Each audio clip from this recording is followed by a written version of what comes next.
Okay, sorry guys, I'm back and my connection is completely perfect as long as the software developers aren't involved. And I'm sorry, like after playing OBS for 3 hours, the software developers got involved and stole from us and shut me off and killed my connection for no reason. But I mean, that's who the software developer piece of shit cocksucker ass failures in the modern age actually are. That's who they are. I'm sorry. Gonna play something else now, but I don't want to play any video games. I'm pretty sick with software developers and how bad they fucked me today. Change in doctrine on both sides.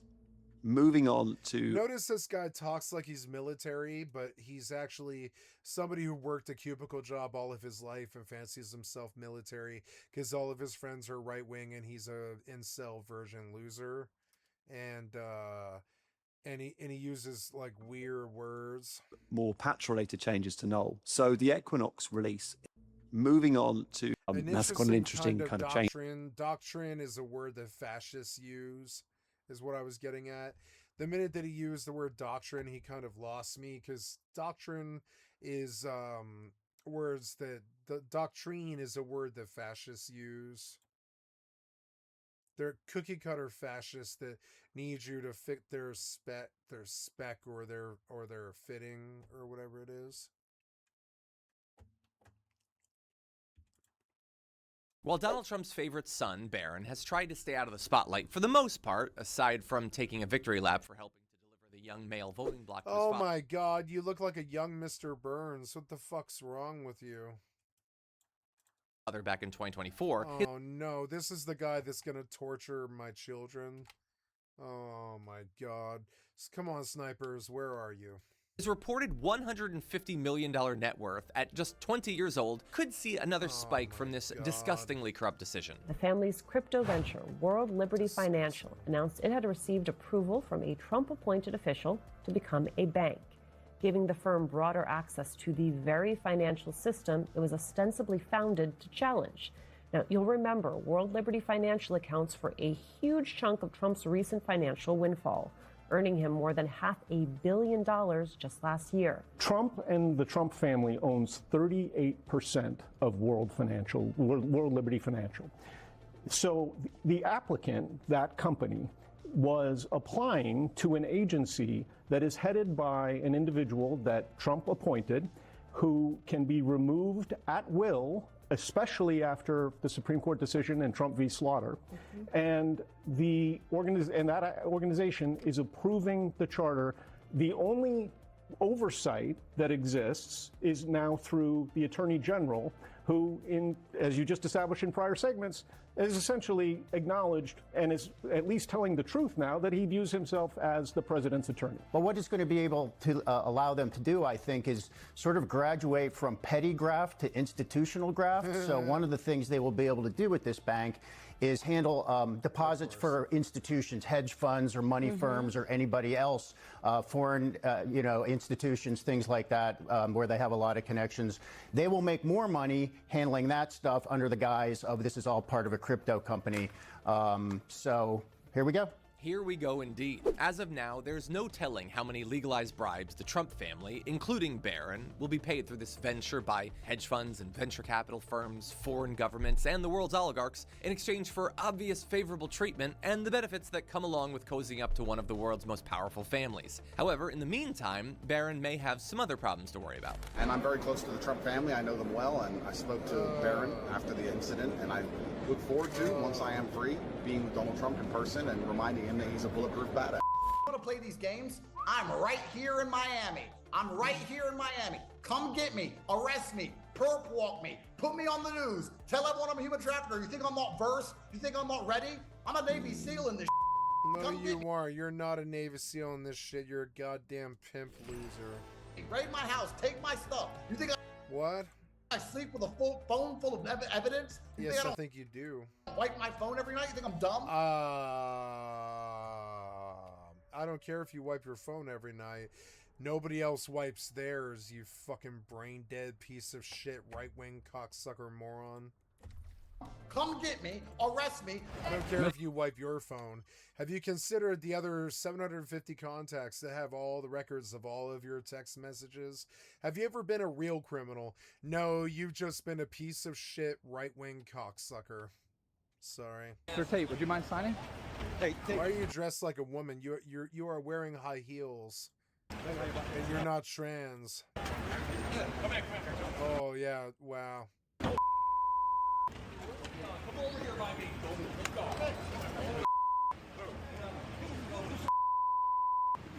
Oh no, he's wearing culottes. Why? A remarkable investigative report finds that they were released from Romanian custody only after Trump administration officials intervened. An official in the White House told the Times that it was not involved in Tate's legal matters. But the Times reports that 6 days before Trump's inauguration, Andrew Tate wrote in a text, quote, "I had word from the Trump administration that they're on top of things. I've been told I'll be free soon." Yeah, well, what we found was that their release from Romania was really the culmination of years-long efforts by Andrew Tate in particular to forge very strategic alliances with prominent figures on the American right, media figures like Tucker Carlson and Candace Owens, people in the Trump family, first Don Jr. and then Barron, and then eventually some of his supporters who were very public with their support and defense of him and their criticism of the Romanian criminal case ascended into the Trump administration. Alina Habba has talked about him. Richard Grenell, who has a kind of freelance portfolio and in fact admits that he discussed the case with a Romanian official. Right. So, right, exactly. Paul Ingrassia, who actually served on the Trump's legal team, he ascends into the administration as well. And so after this new administration comes in, Richard Grenell in particular, we found, had discussions with at least 2 Romanian officials about the Tate's case. One at Mar-a-Lago in December of 2024, the second in February at an international conference in Munich. And what we also found was that within days of that second conversation, an order from the highest levels of the Romanian government came down to the prosecutors in the criminal case saying, you gotta strike a compromise with the Tate brothers. And they did not. They were unhappy. They were outraged, but they did follow through with ultimately lifting their travel bans, which the Romanian prime minister believed was going to appease the Trump administration. I absolutely want to see Barron Trump come before Congress and answer questions about this. I mean, there is, reporting about this, and he should answer these questions. What is his relationship? What kind of communication have they had? Now, Barron, who is an adult now, I think is following in the same footsteps of his older siblings and is not only profiting off of the administration's policies and the self-dealing and the corruption, but he is actively using his influence, this case being one example of that, to change policy by the White House. Every single day in broad daylight before our eyes, they are stealing from us, they are protecting pedophiles, they are protecting, criminals in every way, shape, or form. This is a big piece of it, but it is going to be part of a broader corruption tackling agenda where we go after, the crooks and the criminals, and we make it very clear that the days of getting away with your crimes are far over. Andrew Tate has become a really important political force for the MAGA movement because he's become a defining figure within the manosphere and a proponent of this masculinist ideology, which has become very, a dominant part of what kind of holds the MAGA coalition together.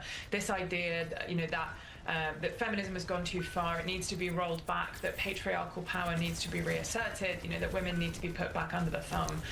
He has really led on that, and he's garnered a huge amount of support from people like Tucker Carlson, who, after he was accused of all of these crimes, has dedicated hours of airtime to proclaiming Andrew Tate's innocence and decrying the case against him as a political conspiracy. Elon Musk is actually still defending him. I see on X, he's still out there, tweeting supportive messages about the Tate case, but he has consistently defended them and dismissed the allegations against them. Richard Grenell has publicly expressed his support, Trump's special presidential envoy, who raised their case with the Romanian foreign minister. So he's really enjoyed the support of a large number of influential figures across the MAGA movement. Representative Yasemin Ansari deserves a ton of credit for sticking her neck out and going after Barron, Don Jr., and other members of the MAGA ecosystem for their close ties to the Tate brothers, while far too many of her fellow Democrats have refused to run with this golden opportunity to once again link someone with the Trump name to notorious accused sex criminals.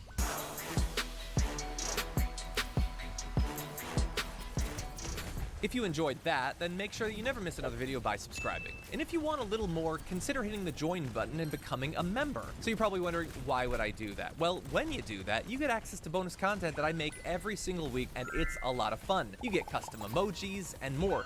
If you join at tier 3, by the way, you even get access to a monthly member hangout with myself. And you'll get all that going forward, but you'll also unlock years of the back catalog that is literally 100 or more bonus clips and top 10 lists and debates and more. So what are you waiting for?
Yes, I do.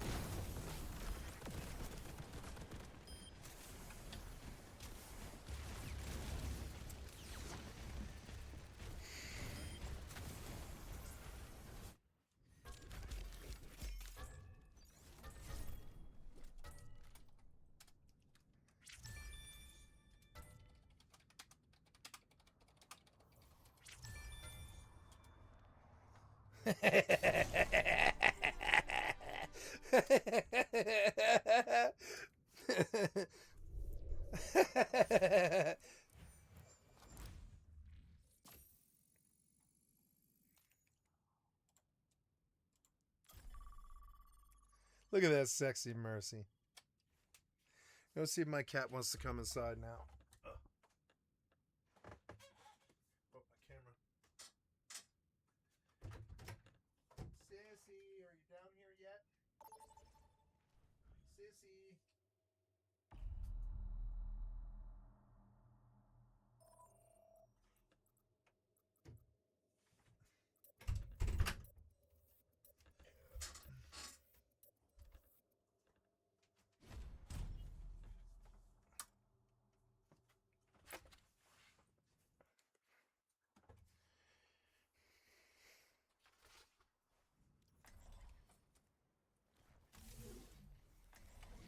Actually, people say I am the best boss they've ever had. The world's greatest boss. I think that pretty much sums it up. My job is to speak to clients on the phone about quantity, whether we can supply it to them, whether they can pay for it. And I'm boring myself just talking about this. I hope they get rid of me, because then I might actually get off my ass and do something. Because I don't think it's many little girls' dream to be a receptionist. They go, God, you're hilarious. They go, Michael, we have never worked in a place like this before. I auditioned like everybody else. Let's try Philip Seymour Hoffman and Paul Giamatti, Patton Oswalt, Bob Odenkirk. Sometimes we probably play hard when we should be working hard, but that's probably my fault, but fire me. Paul Giamatti and Philip Seymour Hoffman were offered the role, would have been way better. but both passed, and for good reason. At the time of the audition, Carell was filming Anchorman. Brett pulled me aside and was like, don't do it, man. Don't I'm audition. sure. Don't audition. It is like, there's no way. And we were watching the British Office like everyone else and loving it. Gareth, also in the meeting. Formal introductions. Like Gareth, local, just a handshake, that's fine. And Ricky. Hi. Nice to meet you. Even longer. You, Tim. And I remember they were going to make the American version, and everyone was like, this is a terrible idea. No one can be as good as Ricky Gervais. But Carell went against his better judgment. And I thought, I will suck. This will Yeah. be terrible. The auditions were very different than any other show I'd ever auditioned for. They were more of a workshop. What is queso Ross? Well, it's kind of a They nonsense. were using the actors. Is what I've been told. He said to try to make the rest of the cast laugh, you know, to sort of go off script and improvise and just keep everybody happy. I've only watched about less than a minute of this Office. The number bods. Do not be fooled by their job descriptions. Because I had not seen it prior to auditioning for the American Office, and I started to watch a tiny bit. They are absolutely mad, all of them. Especially that one. He's mental. Not literally, obviously, that wouldn't work. And I knew instantly that if I watched any more, I would just do a copy of Ricky. And I didn't want to do that because I was intimidated by him because his characterization was so good. I knew I could never, ever come close to that level. Carell interpreted Michael Scott in his own way. I believe he goes home at the end of the day and prepares his comedy bit. I think he lives for that. Could you come in here, please? Hi, Jim. It's not that he is intrinsically racist or homophobic or sexist. He just doesn't have a frame of reference. He's not capable of understanding. If I had a gun with 2 bullets and I was in a room with Hitler, Bin Laden, and Toby, I would shoot Toby twice. That's sad. And once he does glean some understanding, he misinterprets it. All right, I would kill Bin Laden and then Toby. If he even caught a glimpse of who he really is, his head would explode. But I think, at least the way I feel about the character is that he has a decent heart. I'm really proud of you. And he's just trying his best. It's not a pyramid scheme. It's not even a scheme per se. I have to go make a call. I'm a sales rep. I was a waiter at the time. I'm a sales rep, which means that my job is to speak to clients on the phone about quantity and type of paper, and you know, if we can supply it to them and if they can purchase it. And I'm boring myself just talking about it. John Krasinski originally came in for the role of Dwight. I actually wanted to join the US show because of the UK show. It was my favorite show ever. And I said it was so perfect. And one slip-up was about to cost him his dream job. Everybody went to lunch and they came back and a guy was sitting across from me eating a salad. Yeah, it's weird. It's like I believed in that show the same way, yeah. I don't like Krasinski, but I think he's a good actor. And he said, "Are you nervous?" And I said, "No, because you either get these things or you don't. What I'm really nervous for is whoever's making the show, because they're just going to screw it up." And he's like, "My name's Greg Daniels. I'm the executive producer." And I was like I actually threw up in my mouth. There was a lot on the line for Krasinski, since at that time he was ready to quit acting altogether. I was like, so I'm out. This is terrible. It's so scary. And luckily, his mom talked him off the ledge. And she said, "You know, it's September. Just wait it out. Just wait till the end of the year. Don't give up just yet." I was telling her to come get me. And with nothing to lose, he convinced the producers to let him audition for Jim instead of Dwight. And 3 weeks later, I got the office. Oh, also, it is Thursday, but Dwight thinks it's Friday, so Jim's advice was that it's better to be at the bottom of a ladder that you want to climb than halfway up when you don't. That line likely resonated with the actress just as much as the character. It's hard to watch your friends who have chosen a more conventional career path do things like get married and have nice dishes and have nice sheets, and then you still sleep on a futon mattress on the floor 6 years out of college. No one hands you a career in this industry. Like, you have to make it for yourself. And to get the role of Pam, she would end up doing something that made her stand out from everyone else. It was a big room full of people. There was no script. He just said, we want you to act like Pam, or your idea of Pam. But I remember Jenna was there with the other actors. I auditioned for the role of Pam. Poor and Jenna. I went in. Frankly, I spent the first month trying to remind my boss that there is no Y in paper. And I thought I did so great. There's a no moment Y in where paper. Michael is fake firing Pam to pull a prank. And Pam starts to cry and calls him a jerk. And I called him like a jerk. And everyone started laughing. And I was like, I don't think that was supposed to be a laugh. So they said I didn't get the part because I was a little too feisty for Pam. While other actresses leaned into comedy, Fisher did the opposite. I gave very short, one-word answers. I tried very hard not to be funny. Jenna was sort of sitting off by herself and very quiet. Everybody else was very chatty, but she was kind of off alone, and she was so quiet. I thought maybe she's not an actor. Maybe she really thinks she's here to get a receptionist job. I don't know what I'm gonna do. But that was her plan. That was what she said she wanted to, weirdly enough, just be as unassuming as possible because she knew the role required. Jenna Fisher is nothing fucking showy, genius. nothing acty. She even said to me that she wanted to kind of be as boring as possible. And then, of course, you see this Angela. vulnerable moment that Pam, as much as she hates that job, she needs it. And Jenna did such an amazing job portraying that. Hey, Dwight. Jim and I found your wallet in the parking lot. What did you do to it? If you're in the field, you can clean the man's wound by taking a whiz on it. That is actually in the first aid books. I'm trained in this from being a sheriff's deputy. I'm not afraid of violence in the workplace either. Urine is sterile, okay? That's a fact. I was a theater actor for 10 years in New York before I did any TV or film or anything like that. I watched every episode of the BBC show. Like, I kind of feel like my grandmother could play Dwight. You know what I mean? She had the little flip and the thing, and like anyone can do it. Question. What kind of bear is best? He's so singular looking and odd in his own way, and I'm obviously a little bit singular looking and odd in my own way. Did you know that? When you are in the field, you can clean a wound by whizzing on it. He was talking about how Dwight has this adolescent love of hierarchies, and that's always stuck with me. And if I ever get a little like ungrounded in a scene, or what am I playing here? Like, oh, adolescent love of hierarchies, right? And I'm right there. I am promoting you from assistant to the regional manager to assistant regional manager. Michael. I really think that for me, it really started with the haircut and picking the right glasses and the short sleeve shirt and the calculator watch and everything. I'll say it's a little bit frightening how easy it is for me to write Dwight Schrute. I'll say that. And we'll leave it at that. Put my stuff in Jell-O again. No. He put my stuff in Jell-O. Take it out. You have to eat it out. Because there are starving people in the world, and which I hate. Will you discipline him? Oh, kinky.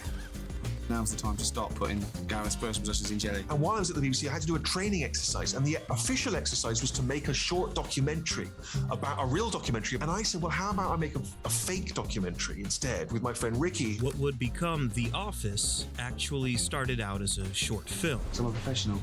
Professionalism is, and that's what I want. And while we were working together, we had a sort of collection of observations about the kinds of people you work with in offices. So we sort of mushed those all together. David Brent character who came out of Ricky almost fully formed. You haven't passed your forklift driver's test.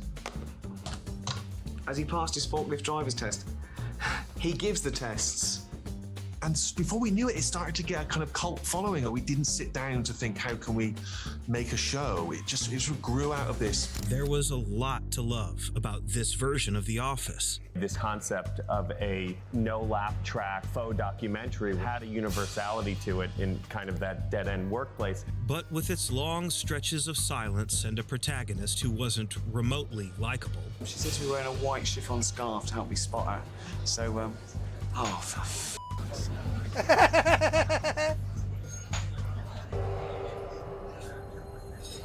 It catered to its British audience in every way, not a US one. And it was like, guys, the English Office isn't going anywhere. You can watch it over and over again. Yeah, it's still there. It would ever be on It wasn't as good as the American one. American television. And then they said, do you want to do an American version? And of course, we just thought, well, that's never going to succeed. They screw up all good British shows. And even Ricky and Steven, who originally, had some concerns. And yet, NBC bought the rights. I thought it'd be cool just to meet those guys. And then it turned out that they were big fans of American television in general. And specifically, if they had really liked an episode that I had written of The Simpsons. As usual, I'm winning and not realizing it. As usual, I'm winning and not realizing it. Both very, very positive and encouraging of everything that I wanted to do. And they had already created the template. I was hired to adapt their work. That adaptation was greenlit for 6 episodes, where Daniels was loyal to the source material, especially the filming style. Every shot choice should reinforce the illusion that there's a documentary crew catching by chance the day-to-day lives of the paper company employees. So if a scene begins with Michael Scott coming out of his office, I would aim the camera in the wrong direction, away from Michael's office, forcing the camera operator to scramble and, quote, find the action as it unfolds. While the filming style did adapt to a US audience, one aspect clearly didn't. And I was too respectful in the beginning of the British version. If you watch season 1, it's very drab. It's very dark. It's darkly lit. People don't have any makeup on. And the one thing that worked the least was Michael Scott. Yeah, there's good things about Michael. He's yeah, definitely. There was nothing likable about him. This is Roy. Roy dates Pam. You know, the best looking one upstairs? Yeah. You still getting it regular, man? I mean, I can tell her it's part of the job. There's nothing like American television about it whatsoever. They kept saying, come on, make your own thing. I look at it like a clock, and you take the top off and you get in there and you figure out all the gears, and then you can recreate it. But then there's a second step, which is to change it for the country that you're in. And I didn't change it. After we finished our first 6 episodes, I didn't think we were coming back, and I went home and I cried for 2 days because I thought I was never going to see these people again after all. That was the lowest testing pilot in the history, I think, of NBC. I went back to waiting tables because I was sure nothing was going to happen with it. We were almost canceled every week. Yeah. But something started to change towards the end of season 1. That when the staff got together and started breaking the rest of the stories, having seen Steve Carell and Jenna and John and Rain and caught glimpses of all these other people, it was easier to picture Steve in the role and not Ricky. And it became much easier to... Steve does his hair a little better. We're wearing a little nicer suits. The set gets a little warmer in the way that it's lit. Michael Scott became more likable in a way. It was the Halloween episode where you see just Michael Scott handing out candy to children and just loving it.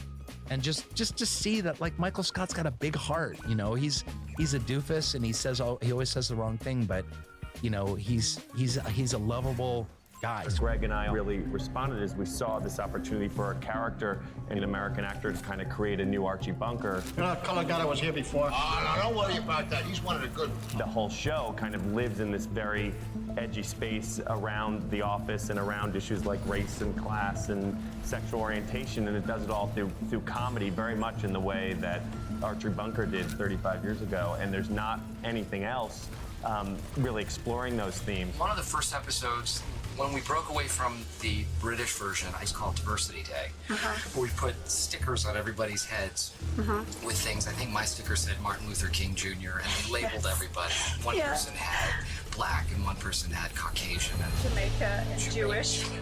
Olympics of suffering right here. Slavery versus the Holocaust. Come on. But I remember the Christmas episode. Of season 2. But that was because they put it on the iPod. We were the #1 downloaded show on the iPod. and then we were like, well, we might have a job for a while. The comedy was finally might have a landed, job for a but there while. was still one key element missing that the show would need to achieve longevity. So good. It's one of my top 10, definitely. You can go. That's fine. Emotional stakes. And the chemistry between Krasinski and Fisher started well before their on-screen romance. And they brought in Jenna, and they said, we just want you to read with this girl. And the moment I sat down with her, I was like, oh, this girl's gonna get it. And so we were walking out, and I was like, you're gonna get this part, I know it. And she goes, that's so weird, I think you're gonna get the part. And it just felt that weird metaphysical Synergy, thing bitch, where you're just like, this is synergy. really cool. I think we're And the good first at this, question and I asked think when we're got gonna be the good at part this was, did Jenna together. get the part? I do it Pam's all the favorite fucking flavor time. of I'm yogurt, doing it right Jim's now as favorite I part. And speak. she said that's the first question I asked too. So Jim said mixed berries. Oh, wow.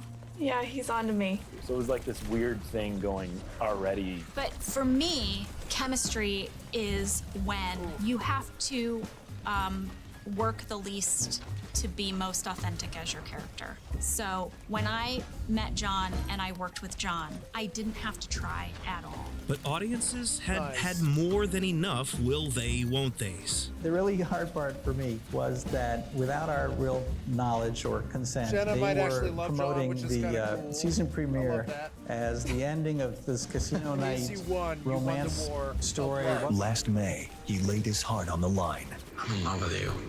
To the woman engaged to someone else. What's going to happen with Jim and Pam and this lush ad campaign with violins and everything? Leaving us to wonder what happens next. It's all writers 100% all the time. I mean, these people are committed to this relationship as being super dynamic in its own way and also extremely subtle in its own way. I was seeing these ads and I knew what we had coming. You have no idea how long I wanted to do that.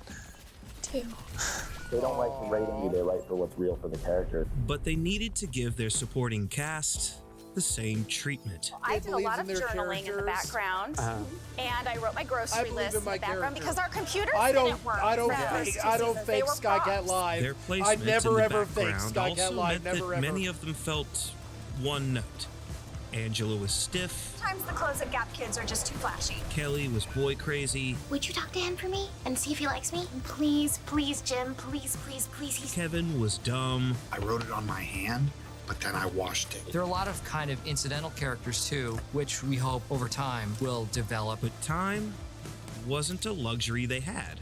Steve Carell was already the office's biggest name, and his film career was about to explode following season 1. Are you a virgin? Oh, you are hilarious. You're a virgin! The 40-year-old virgin. He was such a big movie star, so of course he's going to leave the office when he can. It was just a question of when, and the show would need the supporting cast to step up. Greg asked for a meeting and thought he wanted writer-actors on the show. So I joined us both at the same time. Even from the pilot, we had the actors come up with their own stuff a lot of times. Heard about The Office. I lobbied and I went and I wrote my own character and I gave it to Greg Daniels.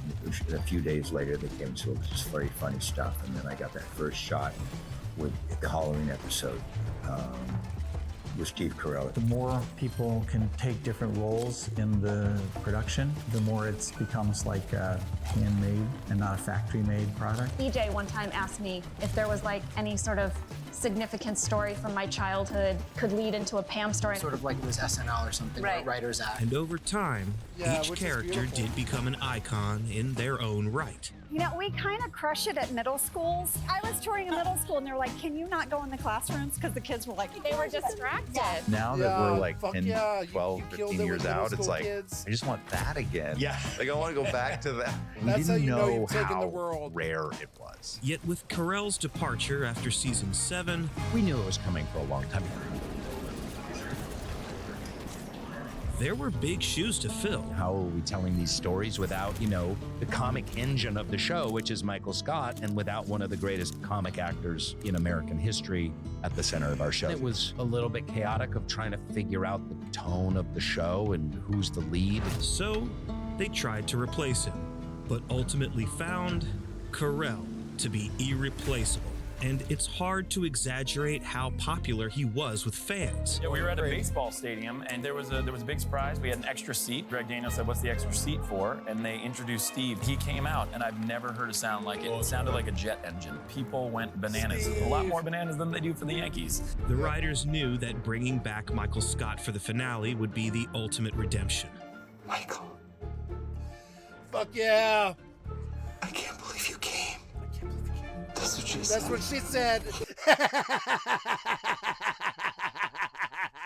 It was such a classic thing to just set up a situation where he could say that, and the characters were acting like it was the most profound emotional interaction that he could say when it's just that's what she said. And the fact that they kept Carell's return a surprise only added to the impact. And over the years, the show has only become more popular. Based on any metric now, it is the most watched show in television. One. Yeah. And as for its legacy, given its quotable one-liners, occasionally I'll hit somebody with my car, so sue me. And moments of wisdom, You miss 100%, you don't take Wayne Gretzky, Michael Scott. No surprise that the more we watched it, the bigger it grew. That's what she said. I'm Adam. This is Screen Puff. If you enjoyed this, check out this next video. Yeah, Michael was the first time I ever heard that quote, because I'm not a hockey guy. Expecting you in my office 20 minutes ago. Really? That's odd because I don't. I like these ones. I'm addicted to it. Get off it. I like these ones. What if I told you a band got signed for hundreds of thousands of dollars just because a record label desperately needed their own 9 Inch Nails? They blew a fortune on remixers who totally just laughed at them. Watch your lead singer crash out on live national TV and ended up getting dropped by their label while I love Stabbing Westward. Don't talk shit about Stabbing Westward, noob. An airport terminal eating stale Stabbing Westward was a way of life for me for a long time. bagels. Here's how Stabbing Westward managed to scrape their way If you to know who they are long before he says the name. gold records, only to stab themselves right in the career. Oh, come on. Darkest Days was a career, bitch. If you don't know it, then you weren't there. So these two guys from Macomb, Illinois, Christopher Hall and Walter Flackus, they got a band. Met in college. It's called Filter. Back in the late 80s. They dug the synthesizers and drum machines, and of course that sweet, dark industrial noise. Christopher sings, Walter plays the keys. So they moved to Chicago because that's the whole wax tracks industrial scene blowing up. And these guys, they want in there. So they start grinding away in that Chicago club scene, bringing a guitarist, Stuart Zeckman, bassist Jim Sellers, drummer Chris Brenna, and yeah, that is the Chris that was also drumming for, believe it or not, 9 Inch Nails. And this is right around the time 9 Inch Nails was starting to get pretty big with Pretty Hate Machine. Great friggin' album. Guitar Meets Science on YouTube, really like that one. So every major record label in New York and LA completely loses their mind. The execs sitting in those glass offices like, wait, on the there's another coast listening Filter, to another aggressive 9 Inch synth Nails? loops and distorted guitars. And they're realizing that he this used to wear nail polish back then, yeah. industrial rock is about to make people filthy rich. So Dude, Columbia industrial rock Records is so like, good, okay, yep. find us a 9 Inch Nails right now. Right and now. then, boom, Columbia discovers Stabbing Westward. But here's the deal with Columbia Records in 93. They're not an underground... Shall we listen? No, we can't. I'm on DMCA. I can't listen to Darkest Days, but I love Darkest Days. Indie lib. We're talking one of those bloated corporate machines that handles pop stars and arena rock, but they wanted an industrial band so bad that they could taste They'll it. pay And so for it. Columbia throws this giant contract at Christopher Hall and Walter. Nice. They're huge like, cash really? advances. I like our We're band. talking Yeah. expensive Wither, recording blister, studios. burn, and peel. They tell them, here's what you guys need to do. Make a really Sound like angry, 9 Inch dark Nails. record. You guys notice another common trend among these stories? You get a band, I don't know, maybe like Poison, who decides that they're so going to make an desperate angry, now. dark record. And what happens to them? They get shoved to the side. They're like, no, we don't want that. We want more unskinny bop. And yet, they pick this band right up off the street, and then they're like, we want an angry, dark record. Isn't it ironic? Don't you think? Yes, I know I overuse that quote. Can't help it. And so, Stabbing Westward goes in the studio to record their debut, On God. And right away, the ego problems are starting. Stuart Zachman, the guitar player, decides he is the true artistic mastermind of the whole group. So he starts fighting with Christopher Hall over every single riff, Hall was the every single mastermind. lyric, What the fuck are you every talking single about? drum pattern. I'm the Christopher's trying mastermind to of any scream his band lungs that out I'm in. into a vintage Neumann mic. Stewart's rolling his eyes in the control booth. Tension so Fuck thick you, in the I'm room, Christopher you could cut Hall. it I'm with the way bottom better of than your whatever flat that foot. is. But they managed to finish the record. Columbia releases On God in early '94.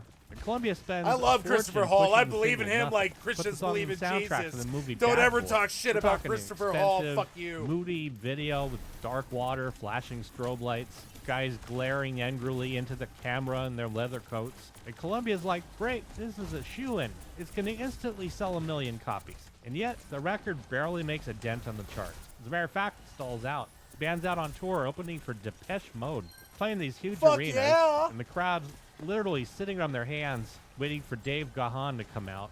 And so Stewart looks around at the half-empty arenas during the opening slot, looks at Christopher Hall, and he's like, screw you guys, I'm out of here. So he puts the band in the middle of the tour, awesome. packs his guitar, cases, When and Christopher cab, Hall and smiles, the disappears. whole world frowns. So now Christopher and Walter are down a guitar player. Their debut album is tanking. Columbia Records is breathing down their necks going, hey guys, where's the hits? And so they bring in a new guitar player, Andy Kubiszewski. I believe one of those two covered the pronunciation. And Andy, well, he's not just a guitar player.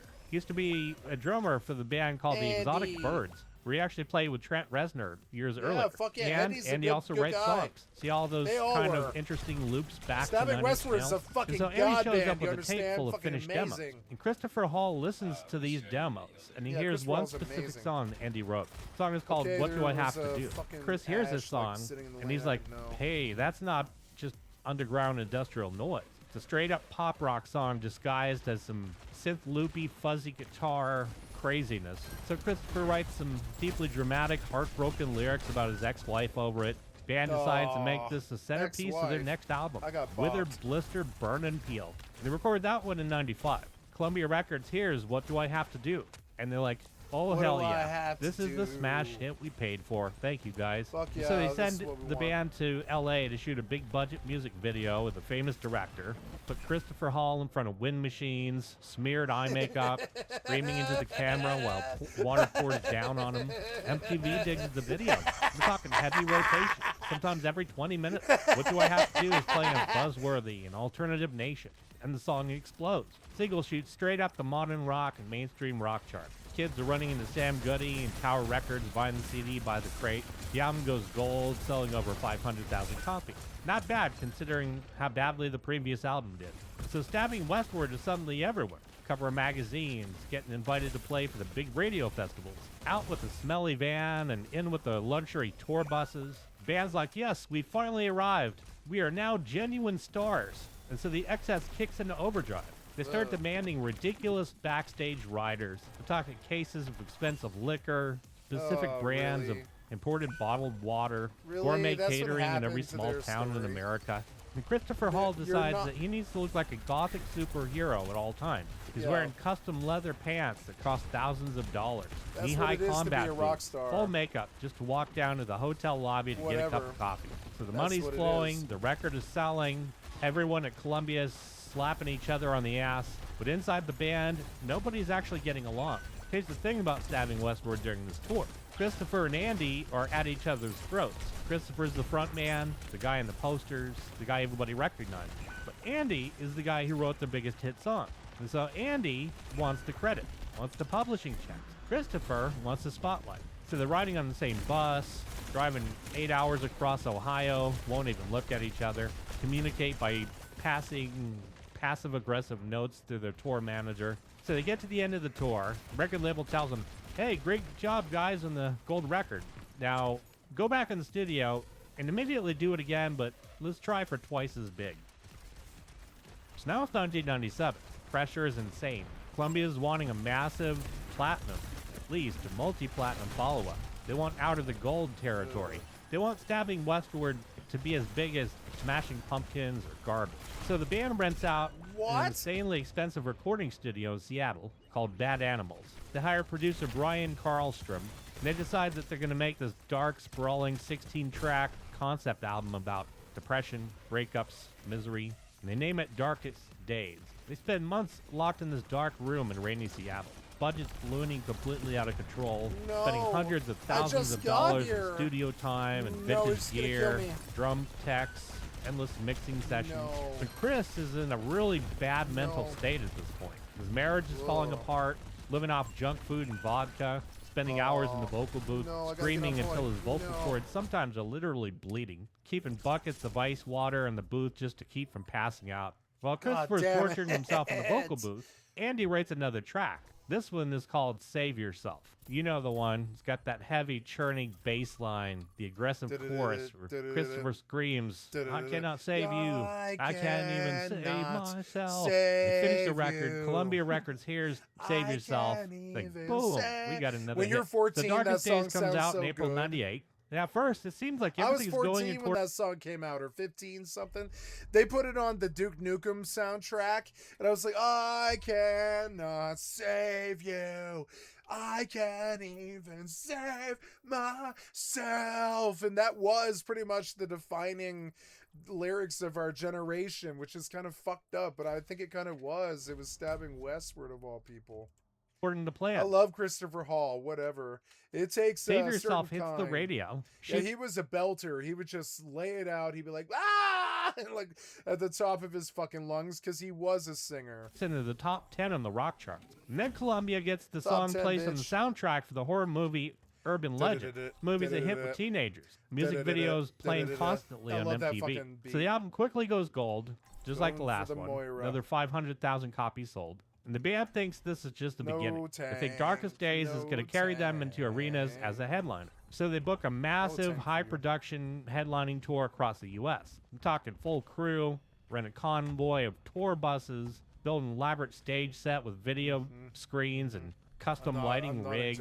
But the thing is, Stabbing Westward spends money like they're Metallica, but their ticket sales are only enough to fill medium-sized clubs and ballrooms. They're rolling in a 2,000-seat theater with a stage production designed for a basketball arena. Production costs are eating up every single dollar they make from ticket sales. And by the end of the night, after paying the sound guys, the lighting guys, the bus drivers, fuel bills, the band is losing money every single time they walk off that stage. So they're playing to packed crowds of screaming teenagers, sweat dripping from the ceiling.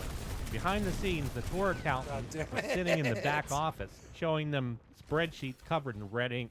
They're going broke while having a gold record on the wall. Oh my God, it was Stress Sebastian, reaches or a I would've boiling got point. him. That's when So things start to annoying. get really ugly between the band and the record label. I mean, Columbia sees that Save Yourself is a solid hit, but the second single from the album, Sometimes It Hurts, totally flops. Nobody's playing it, video gets rejected by MTV, and that sends Columbia into panic mode. They just spent millions of dollars on this band, and the album sales are stalling out at 500,000 copies. And so some exec at Columbia gets a brilliant idea. Electronic dance music and the big beat sound like the Prodigy and Fatboy Slim are blowing up. So Columbia's like, we need to turn Stabbing Westward into a techno act for the clubs. And so without even asking the band, Columbia takes the master tapes for their third single, Haunting Me, hire a bunch of trendy European dance producers and remixers to completely gut the song. Columbia spends thousands of dollars paying these remixers to strip out all the heavy guitars, strip out the real drums, replace them with generic techno beats and synth squelches. And so Walter and Chris get a cassette in the mail from the label with these new remixes, put it in the tape deck, sit there in total silence listening to their dark, emotional rock song turned into a corny dance track meant for European raves. Chris goes friggin' ballistic. Calls the label, is screaming on the phone. What the hell are you people doing to our music? And Columbia's like, you know We'll what? You sue just you." need to shut up and deal with it because Nope. we own the tapes. And we want a crossover hit. And so Columbia ships these dance remixes to clubs and radio stations. What do the club DJs do with it? They chuck them in the garbage. Industrial and alternative rock fans hear it and think Stabbing Westward is completely sold out. The electronic dance crowd doesn't care about a multi-rock band from Stabbing Chicago. Westward is Single goes completely nowhere. sold Total out. complete dud. So by the end of Seven 1999, Westward, the are darkest you serious? days cycle is over. Band's friggin' wiped out, deeply in debt to the record label for tour support, studio bills. Columbia Records, they're losing interest. And then to make matters 100 times worse, the entire music industry starts consolidating. Sony, which owns Columbia, starts merging departments and firing execs. New execs coming in don't give a crap about industrial rock. They look at the roster, see Stabbing Westward sitting on a pile of underrecouped debt. So they kind of quietly shove the band off into the corner. And Stabbing Westward, they're trapped in their contract. They can't leave, but Columbia won't pay to put them back in the studio. That's the good old famous record label purgatory. So the band spends months sitting at home, broke, waiting for the phone to ring. And when the label finally does call, it's not to book studio time. It's just them all saying, of you bitches guys, and kill we all are of dropping you. you from our All of roster." you, we Just like that. understand. After 2 gold records, millions of dollars generated, Stabbing Westward has been kicked to the curb. All of you. So now it's 2000. Stabbing Westward has no record deal, but they still have their name, and they still have a decent fan base. And so their management shops them around to other labels. And they managed to land a brand new multi-album deal with Koch Records. Like, Koch Records is an indie label, but they do have deep pockets, and they're trying to become a major player. So Koch tells Stabbing Westward, "We're going to give you total creative freedom, huge marketing budget, and we're going to make you our priority artist, our priorita artiste." And so Christopher Hall, Walter Flackus, Jim Sellers, Andy Kubaszewski sit down in a room together, write their self-titled 4th album. And here is where the fatal mistake that permanently ruins the band happened. Instead of going back to their heavy, dark, aggressive industrial roots, stuff that built their core audience, they decide that they want to become a mainstream, radio-friendly pop rock band. They're looking at groups like Matchbox 20 and Goo Goo Dolls, Third Eye Blind, dominating the Billboard charts. They're like, hey, we could do that. They bring in Ed Bueller. Ed's famous for producing sleek, polished British pop and alternative bands. They go in the studio, consciously strip away almost all the industrial elements. No more dark synthesizer noise or whatever, distorted screaming motherfucker. vocals. Kill the No more Bastion. aggressive industrial loops. Instead, they record bright acoustic guitars, smooth vocal harmonies, polished upbeat melodies. Christopher Hall stops singing about his soul rotting away and starts singing cheerful radio hooks. And they finish the album and they simply call it Stabbing Westward. I got the Bastion Koch again! Records picked the lead single, please. a song Oh called my So Far Away. God. So Far Away What? sounds completely indistinguishable from any generic post-grunge pop song on the radio. 2001. Smooth, polished, charging the Bastion. frankly, I'm gonna keep toothless. charging So the the band Bastion. shoots a music video for So Far Away.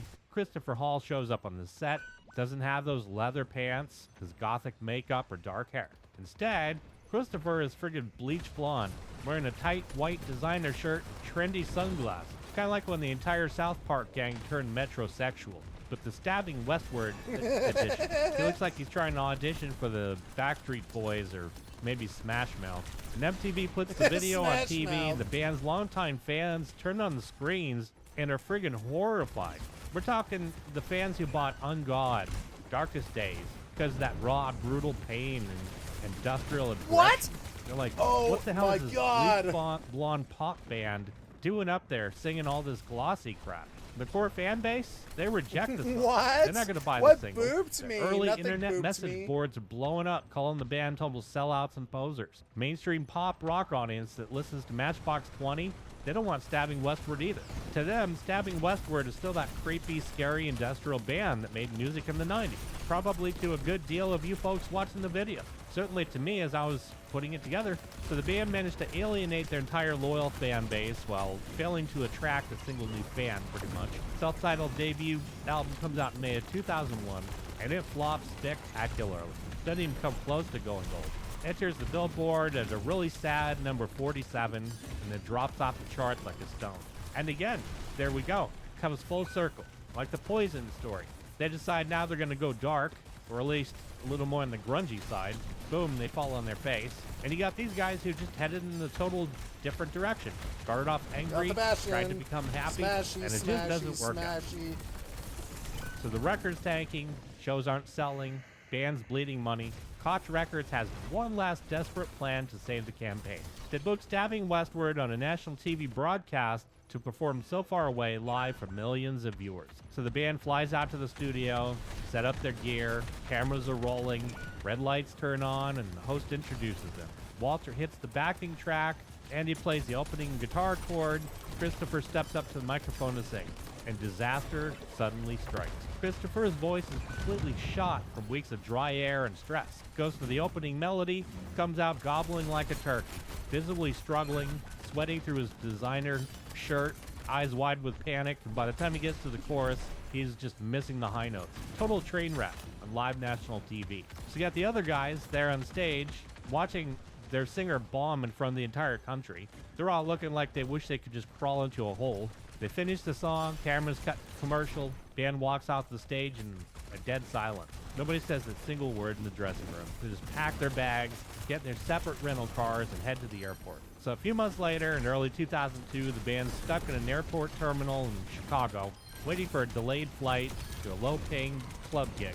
Sitting in an empty gate, eating stale, overpriced bagels from an airport kiosk. And Jim Sellers, the bass player who had been with the band since the very beginning, in 1990, looks up from that bagel, looks at Chris, Walter, says, "Guys, I can't do this anymore. I'm friggin' done." Jim gets up, grabs his carry-on, turns around, walks straight out of the terminal. Just goes home. Christopher and Walter sit there at the gate. The record deal is dead. Money is gone. Original members are gone. Fans hate the new music. Career is totally in ruins. And on February 9th, 2002, Stabbing Westward officially posts a short statement on their website announcing that the band is formally broken up and finished for good. 12 years of grinding 2 gold records, millions of dollars spent, and in the end, they traded their entire industrial rock legacy for a bleach blonde pop single that apparently nobody wanted to hear. Like, subscribe. Thank you.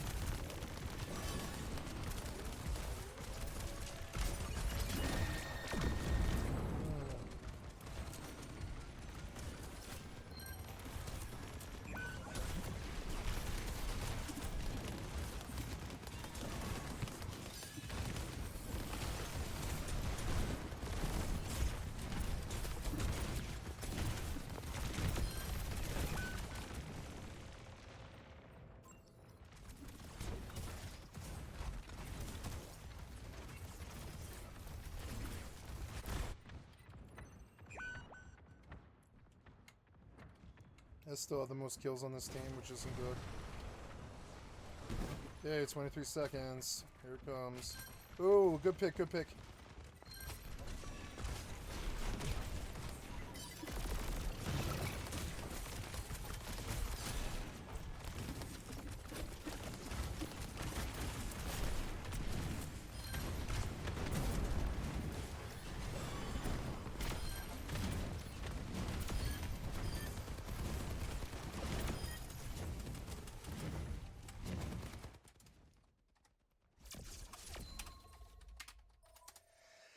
Oh yeah, hammer down.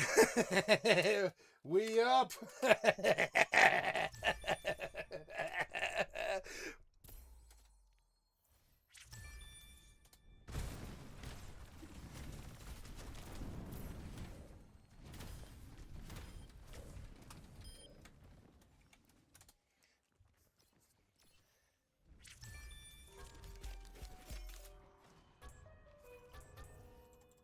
54 players, baby.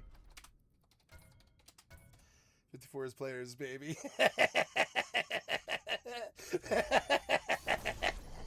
54 players, baby. Hammer down, we up. Q again.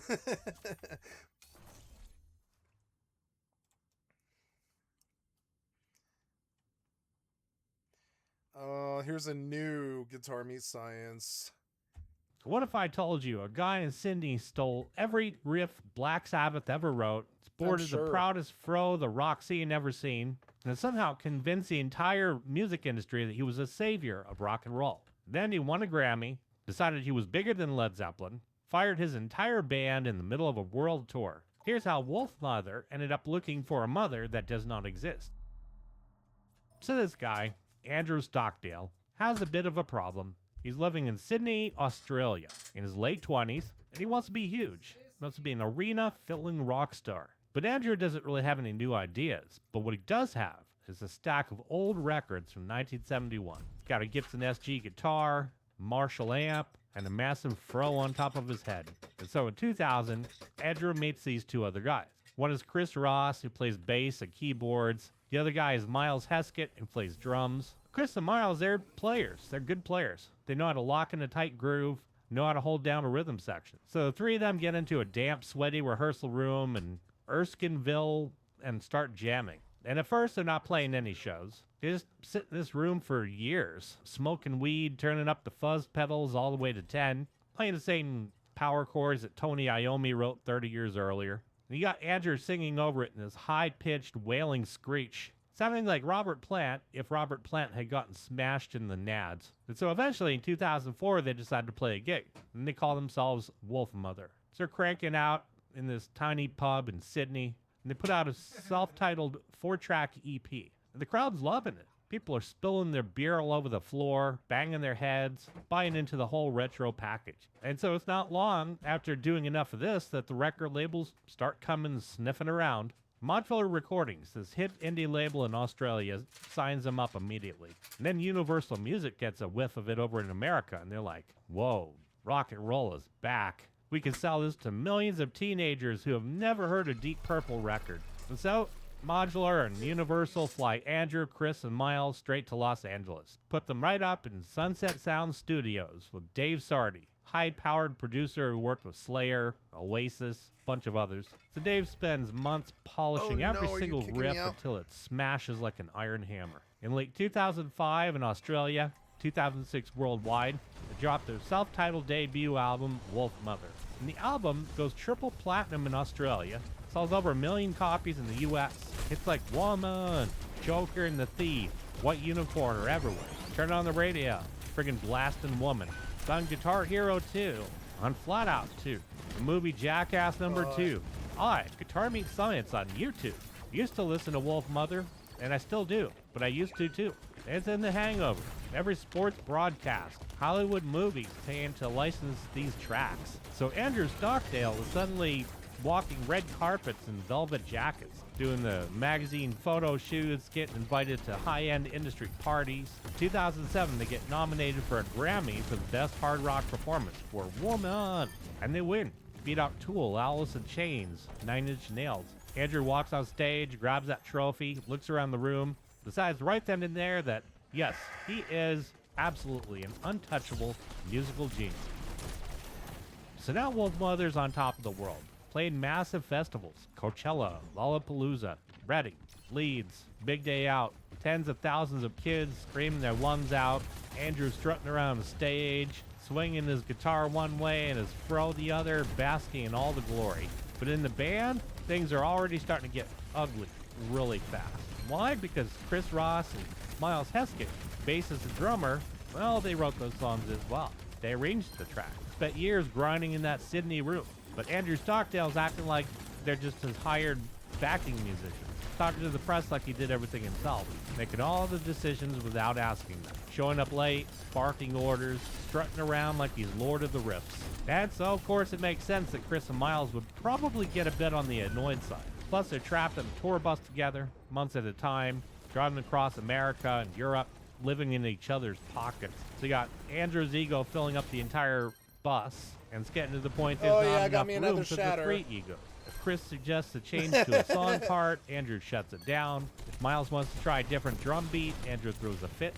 And the music critics, friggin' loving it, starting to sharpen their knives. Because when that first record came out, the hype was so loud that nobody gave a crap that the songs were shameless ripoff. But now, real rock royalties notice it. None other than Mike Patton, who I covered in all his wonderful number 2 glory some videos back. You know, the singer from Faith No More.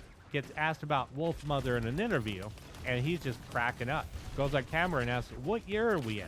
You guys playing a joke on me? Wolf Mother is pure donkey dung, basically. And they got Tom York from Radiohead standing on stage at a festival while Wolf Mother is blasting their set on a nearby stage. Tom looks at the microphone and asks the crowd, who's making that racket? Completely mocking their sound. I mean, Andrew hears all of this and he gives birth to a brick. Doesn't laugh it off. He gets furiously defensive, ranting the journalist, telling everybody, hey, I'm the friggin' real deal here, carrying the torch of pure classic rock, and that anybody who criticizes him is just jealous. So the pressure cooker just keeps on building. They gotta write a second album. The record label's demanding a follow-up hit machine. Universal wants another million seller, with 5 more tracks for video games and car commercials. And so they try, operative word here is try, to book rehearsal time in early 2008 to write new songs. But every time these guys get into a room together, it's just a friggin' screaming match. Andrew brings in some basic half-baked riffs, wants the other two to turn them into gold. Well, according to the other two, he was just treating them like garbage. And so the other two are totally sick of his attitude. They feel disrespected, undervalued. So you got this band hanging by a single thread, nobody's having fun anymore. So in August 2008, Wolf Mother's scheduled to play Splendor in the Grass Festival in Byron Bay, Australia. Oh. Big hometown show. Thousands of Aussie fans packed in the field waiting to see their heroes come back and just rip it up. Dan walked out on stage, but right away, anybody in the front row could tell something's totally off. Andrew is on one side of the stage. Chris is stuck behind his organ and bass pedals on the other side. Miles behind the kit. They won't even look at each other. Zero eye contact. No smiling, no energy, just blasting through the songs at breakneck speed, like 3 guys working the assembly line at a factory. Got Andrew singing the lyrics with his dead angry stare, Chris slamming his keys like he wants to break them, Miles beating the drums like he wants to put a hole through the snare head. They finish the final chord of the Joker and the Thief. Andrew throws his guitar pick on the floor. 3 of them walk off on stage in completely different directions, just go their own separate ways. And so literally days later, Universal Music and Modular put out an official press release. Statement says that Chris Ross and Miles Heskett have officially left Wolf Mother due to irreconcilable personal and musical differences. It's so funny how that's just such a carbon copy statement. Another way of just saying we just couldn't friggin' stand each other. Just like that, rhythm section is gone. 2 guys who really created the actual sound, gave the band its muscles. And they pack up their gear, walk away, just to get away from Andrew, and they immediately formed their own band, Doomfall, later Palace of Fire, just so they could play music without having to deal with them. And so Andrew is left all alone with the band name. Now, a normal person in this situation might pause, take a deep breath, at least reflect a little bit on how they might have driven their best friends away, do a little soul searching. Not Andrew. Andrew calls up his management and says, Wolf Mother isn't 3 guys. Wolf Mother is me. I am Wolf Mother. So he decides, screw this, I'm not taking a break. He's not going to release a solo record under his own name because he knows the name Andrew Stockdale won't sell any tickets. So he keeps the band name. Sets out to hire replacement musicians who will do exactly what he tells them to do without ever talking back. So in early 2009, Andrew goes out, brings in these 3 brand new guys. Aiden Nemeth on rhythm guitar, Ian Perez on bass, keys, Dave Atkins on drums. So out with the tight, nimble power trio. Now it's a 4-piece arena act. And Andrew tells the press the new lineup has 10 times the energy of the old one. We're stronger than ever, and now we are an unstoppable force. So it booked some time in LA and Australia to record their second album, Cosmic Egg. They got Andrew in full control. Nobody could tell him no. So he goes for sprawling, over-the-top, goofy lyrics about mystical mountains, cosmic eggs, magic wizards, stacks guitar track on top of guitar track, and he produces it with Alan Mulder, who's a legend, but even Alan can't fix the fact that the songs are missing that raw, chaotic magic of the original trio. In October 2009, Cosmic Egg drops worldwide. Andrew was expecting it to debut at #1 everywhere, expected it to win another Grammy. Now the stadium should sell out in 5 minutes. Then boom, reality hits him like a freight train. It just underperforms. Doesn't sell 1 million copies. In the US, it debuts at #16 on the Billboard 200 and then falls off a cliff shortly after. The lead single, New Moon Rising, gets some radio play, but it doesn't cross over. Doesn't become a cultural phenomenon. No massive video game syncs, blockbuster movie placements, making them household names again. Critics? Ruthless. Pitchfork gives it a lukewarm thrashing. Rolling Stone calls it derivative and exhausting. The consensus is clear. The novelty of the retro 1970s hard rock gimmick has completely worn off. Without the original rhythm section, looks like Andrew's just a guy playing loud Sabbath covers in an empty room. But so they go on tour to support the record, get booked to open for AC/DC and the Black Ice Stadium tour in Australia. Should be the ultimate triumph for any Aussie hard rock. I don't know who this band is. Rock band. Except right in the middle of the tour, April 2010, the new drummer Dave Atkins, he's like, well, I'm done. I can't take this touring lifestyle and the dynamic anymore. So Andrew scrambles, flies in another drummer, Will Rockwell Scott, has him learn the set in like 24 hours, and on the stage he goes. Then just a few weeks later, Andrew comes down with a mystery illness. Throat is shot. He's exhausted. So they have to cancel this huge European tour and drop a bunch of lucrative festival slots. The hype is evaporating, the money's drying up. Andrew is running a revolving door of musicians who could barely remember each other's names. So now we're in 2012 and the lineup chaos is out of control.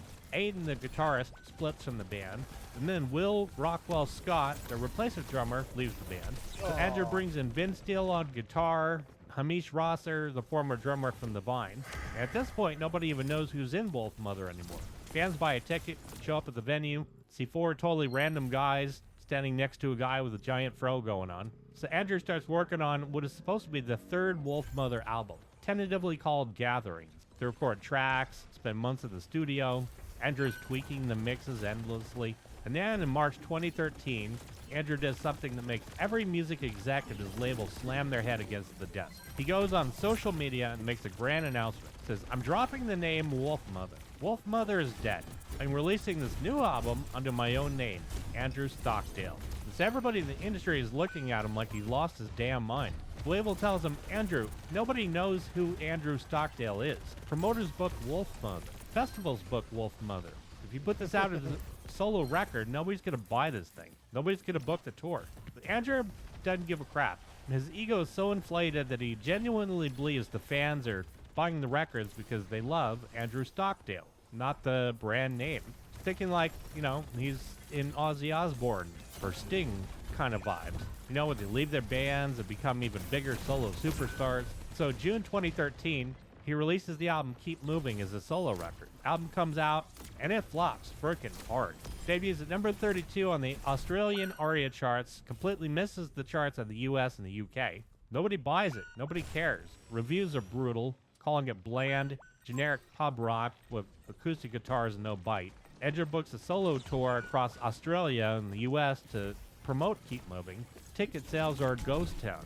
Venues that used to sell out thousands of tickets for Wolf Mother are now half-empty rooms with 80 people standing all awkwardly near the bar. Promoters are losing money. Shows are getting quietly canceled. Andrew standing on stage playing the empty corners. And so just 3 months after proudly declaring Wolf Mother was dead forever, Andrew does a total backpedal.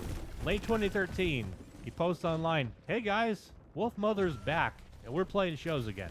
He realizes he can't sell 50 tickets under his own name, so he's got to slap that Wolf Mother logo right back on the poster again. Swallow his pride, pretend the whole solo era never even happened. So by 2014, Wolf Mother's back to being Wolf Mother, but he doesn't have a band. He's just reaching out to whatever session musicians need a paycheck. And in early 2014, he puts out an album called New Crown on Bandcamp. Doesn't even tell his record label. Doesn't hire Dave Sardy. Self-produces it in a scruffy studio. Mixes the thing so hot and muddy, it sounds like it was recorded inside a metal trash can. Uploads it to the internet with almost zero promotion. Fans download it, put their headphones on. They're like, what the hell's going on? Drums sound like cardboard boxes. Bass is totally buried. Andrew's vocals are distorting and clipping over the red meters. Total sonic disaster. And the personnel turnover reaches cartoonish levels. Between 2014 and 2019, Andrew hires and fires drummers and bass players like he's changing socks. Rosser quits, Steele leaves, so he brings in another drummer, tours for 2 weeks, gets into an argument backstage in a dressing room in Germany, fires the drummer, hires another guy for the UK leg, fires him, brings back an old guy.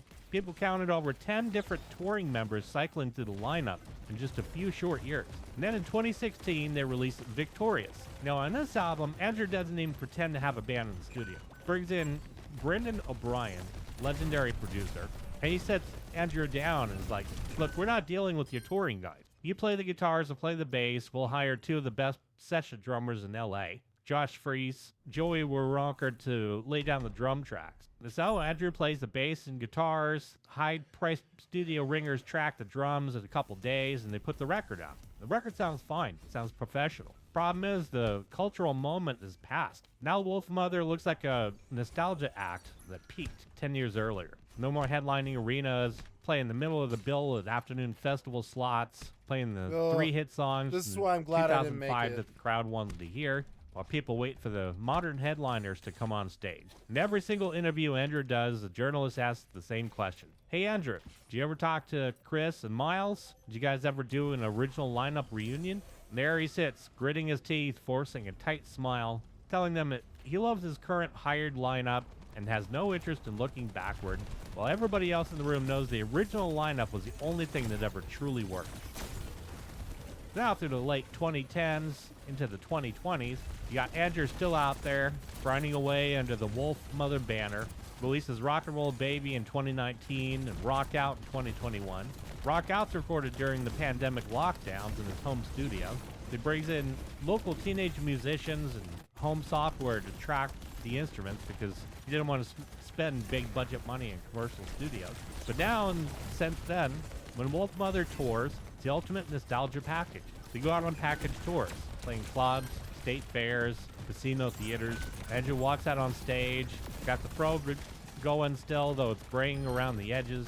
Gibson SG still plugged into the stack, steps up to the mic, hits the opening riff to Dimension or Woman, and the crowd cheers. They jump up and down for the 4 songs that they recognize from their college days, video game soundtracks. Then they politely sip their beers while he plays the new material. Chris Ross and Miles Heskett, they moved on with their lives. Work on audio engineering, play in underground art rock projects, do soundtrack work, live normal, peaceful lives away from the toxic drama of the touring circuit. And they don't give interviews trashing Andrew because they don't even need to.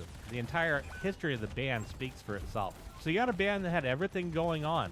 Major label backing, millions of dollars of promo, massive radio hits, video game licensing deals, Grammy trophy sitting on the shelf, biggest rock festivals in the world begging them to headline.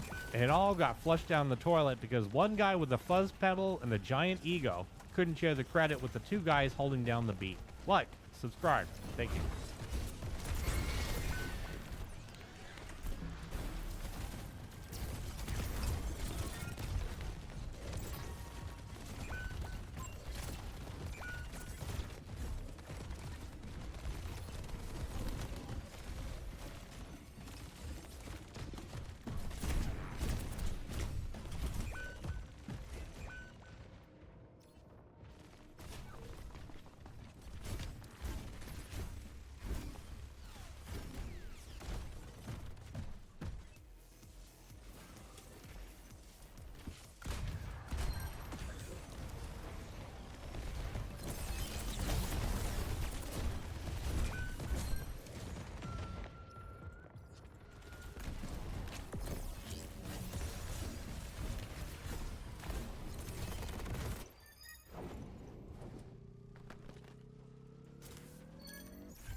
normal man.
No! I got stunned! Come on, kill them!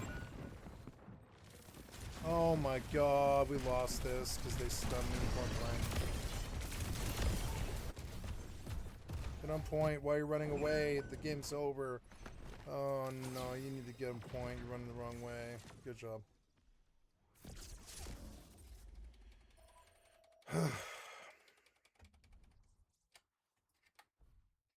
14 and 12K.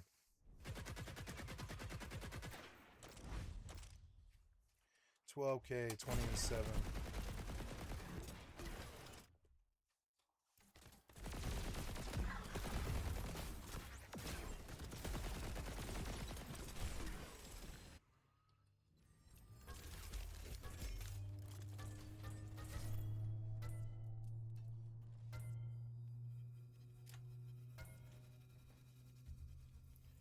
Okay.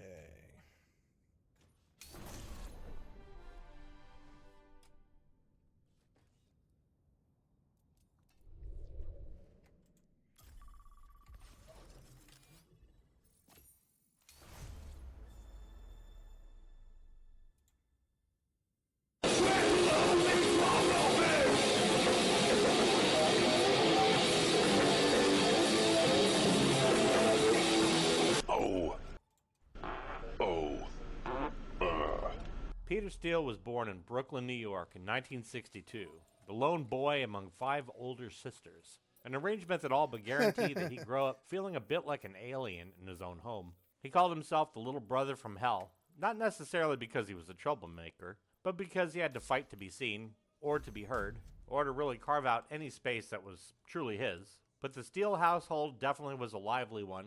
Conversations overlapping, laughter spilling into arguments, the constant push and pull of sibling dynamics. But Peter, even as a kid, always seemed to be looking for something deeper, some confirmation that his presence was more than just another mouth to feed.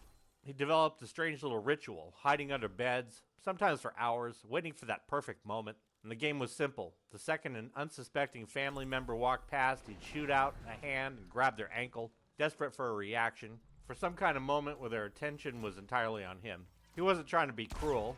It wasn't some sadistic prank. He was just the youngest kid, and he had to keep proving that he existed. He always wanted that connection, or to be considered a part of the gang, so to speak. And Peter had said that his parents were too wrapped up in their own heads to notice. And he carried that loneliness with him, tucked somewhere deep in his chest, right alongside the strange flutter in his heart, an irregular rhythm he swore that had been there since birth. And Peter Steele picked up a guitar when he was young, but it didn't take him long to realize that 6 strings were just not for him. It was the bass that really called out to him. Something heavier, something with more depth. It wasn't just an instrument switch, it was a declaration. A 6'8" kid with hands like wrecking balls needed something that could match his presence. Something that rumbled through the floorboards and made itself known. And even as a teen, music wasn't just a hobby, it was a way out, a way forward.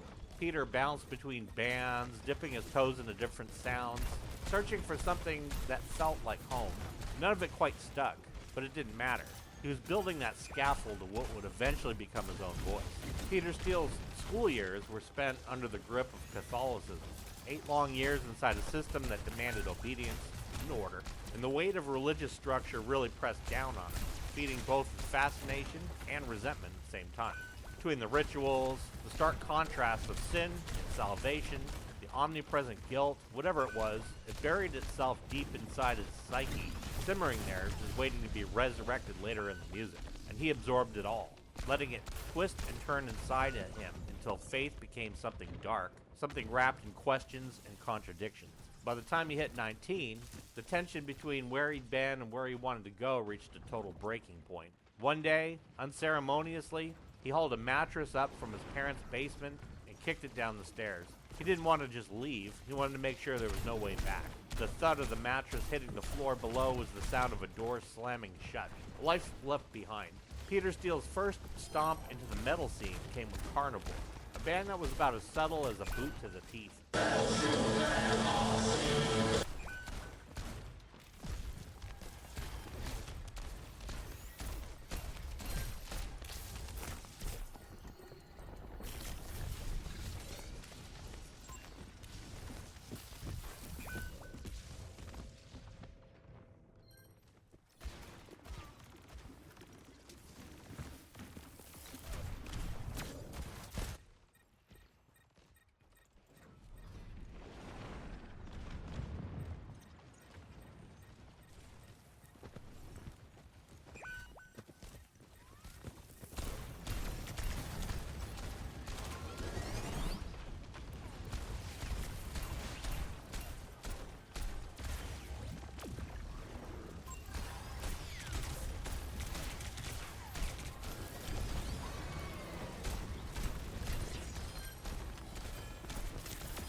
Thank you.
Oh, did I guess I got? Oh, I'm sorry.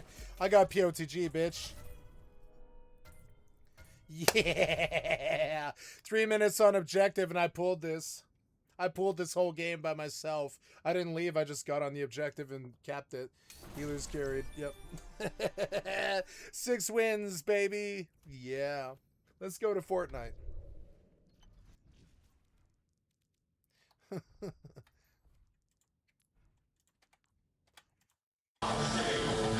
Carnivore, he found a vehicle for his most unapologetically brutal stuff. It wasn't just the music, though the music was pretty hardcore.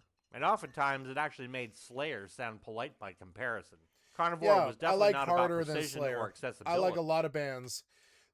Slayer was supposed to be the end-all be-all for American radio, but I like many bands that are way the fuck harder than Slayer. And they know it too. Some of the people that have played with Slayer are harder than Slayer. Slayer's hard, and they win the medal, you know. They're like the best hardcore band, I would say. But like, you know, but there was other bands out there. It was about pushing things. Some would say Slipknot went even further than Slayer did. Try talking to Corey to his own face and tell me tell me Slipknot did not go as far as Slayer did. They absolutely did. Slipknot rocked the motherfucking suburbs to the absolute limit, finding the line and then obliterating. Without Slipknot, a whole bunch of us never would have found our North Star. And the same is true for Slayer. Or I don't know, 9 Inch Nails, or I don't know, Bale and Maya. or like there's a bunch of bands out there. Deftones, there's a bunch out there. Steele's lyrics were pretty provocative, and a lot of people would get really freaked out by them. Totally relished the role. The controversy wasn't an accident. He loved the idea of making people uncomfortable, forcing them to react, whether getting them to laugh or just be just get the reaction. Totally outraged, or just confuse the living hell out of them. But Carnivore was never built to last. It burned fast and loud, and by the time the dust settled, Steele was ready for something else. And that something else took shape in the early 90s when he reconnected with his childhood friends Josh Silver, Kenny Hickey. Oh, wow. See, sometimes I think about this. I have a band that I used to play with that I was the lead singer in, but I haven't seen any of those people in 20 years. It'd be fun to do a reunion, but those people, I don't think their lives were hard. I don't know if they can relate to me. And it's hard what I said. It's a hard reality. Or I would have chased them. I would have gone after my own band if I thought that I didn't completely outgrow them. Which I don't like admitting that either. I didn't outgrow my drummer at all. And I didn't outgrow my guitarist. But I outgrew everybody else. I outgrew the backup guitarist and the bassist in my band. And I don't talk to them, and I haven't for 20 years because, like, I love them and I'm good friends with them, but I don't think they need to carry me any longer. You know what I'm saying? They probably have good lives and good money and good friends and good wives. I don't have anything like that. I'm sorry. I was not like them. I think they were pretending to be lower class. I actually was lower class, like in my heart. I like cheap fucking Mexican food and cheap Mexican heroin and methamphetamine and liquor. These people, they thought they liked that for 15 years. I'll do it my whole fucking run, and I still do. Not meth and heroin, of course, but, you know, I still have actually, like, I still party all goddamn day long. It wasn't a phase for me. I kept partying, you know. They'll make weird, like, videos about me later, I think. Because I just kept partying. This is not the party I want, so I'm going to leave. I'm terribly sorry. It was close. Sal Abrosco. These were guys he had grown up with, who had seen him through his early years of adolescent rebellion, his towering frustrations, and yes, all the Catholic stuff too. And they started piecing together a new band, one that carried the weight and intensity of Carnivore, but wasn't so focused on sheer aggression. The goal here wasn't about pummeling the audience into submission. It was about atmosphere, depth, finding something darker, something slower and heavier, and definitely a hell of a lot more deliberate. And that project would become Typo Negative. Yes, Typo Negative. I didn't know this band's origin story. I like Typo Negative.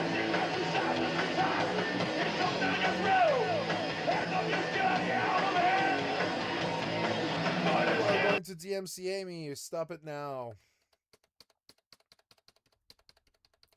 Jesus Christ. Hard. Steele didn't suddenly become restrained or... I can't do it without DMCA. You weren't supposed to do that to me.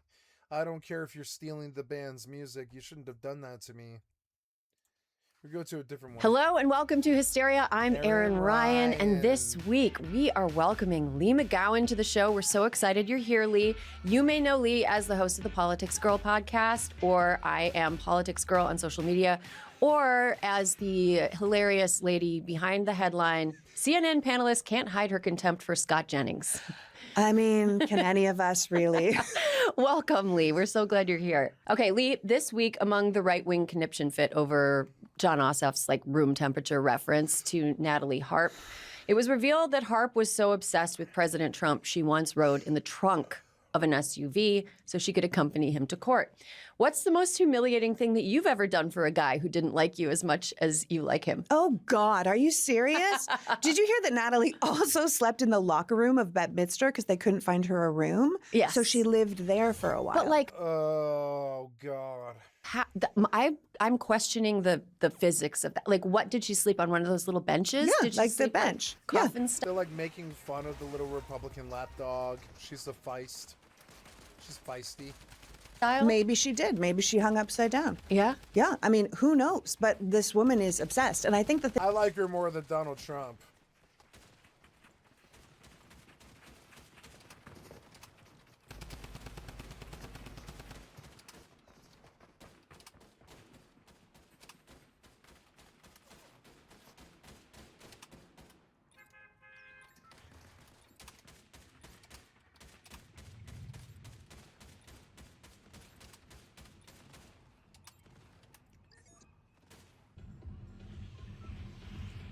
I like her more than Donald Trump.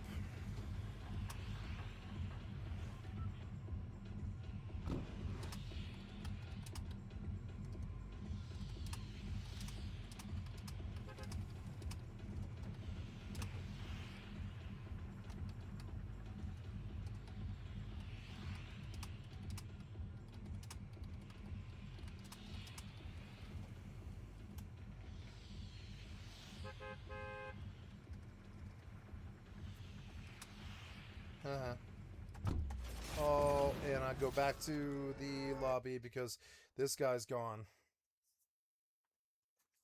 Yep. Like, nah, you need, like, what's going on? Play a match, and I need an actual team. I will play if the team shows.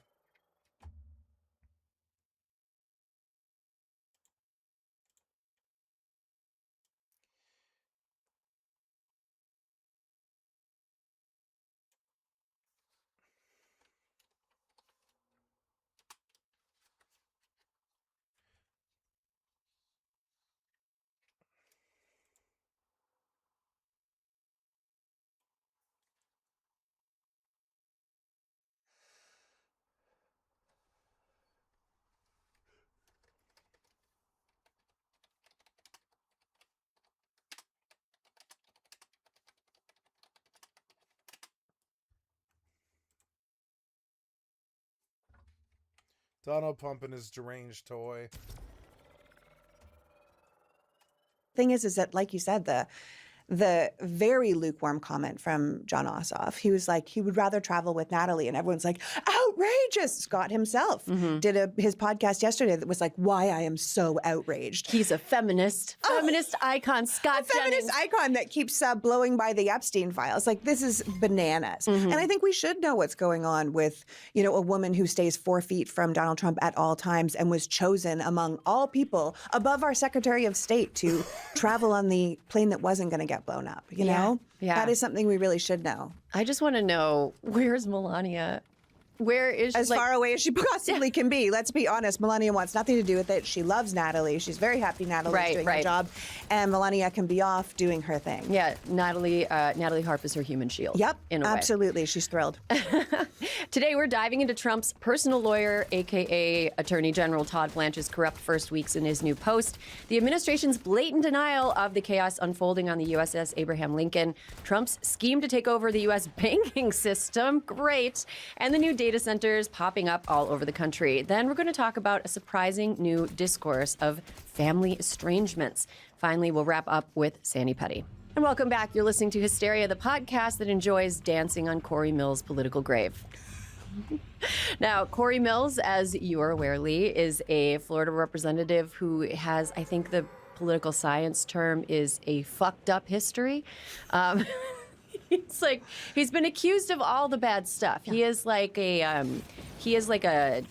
when, you know, all the Transformers get together and they become one like one giant. I don't think that's the Transformers. I feel like that's a kid's show where they all became one creature. What was that? There was a Power Rangers. They Power did that. Rangers. They also did that. They also did that in Transformers, and they became like the super Autobot. Oh. But I think he's like an Autobot of all the bad things that Republican men are right now. He's got domestic violence accusations. Check. He's got accusations of running kind of a crooked, like, arms dealing adjacent business. Yeah, check. He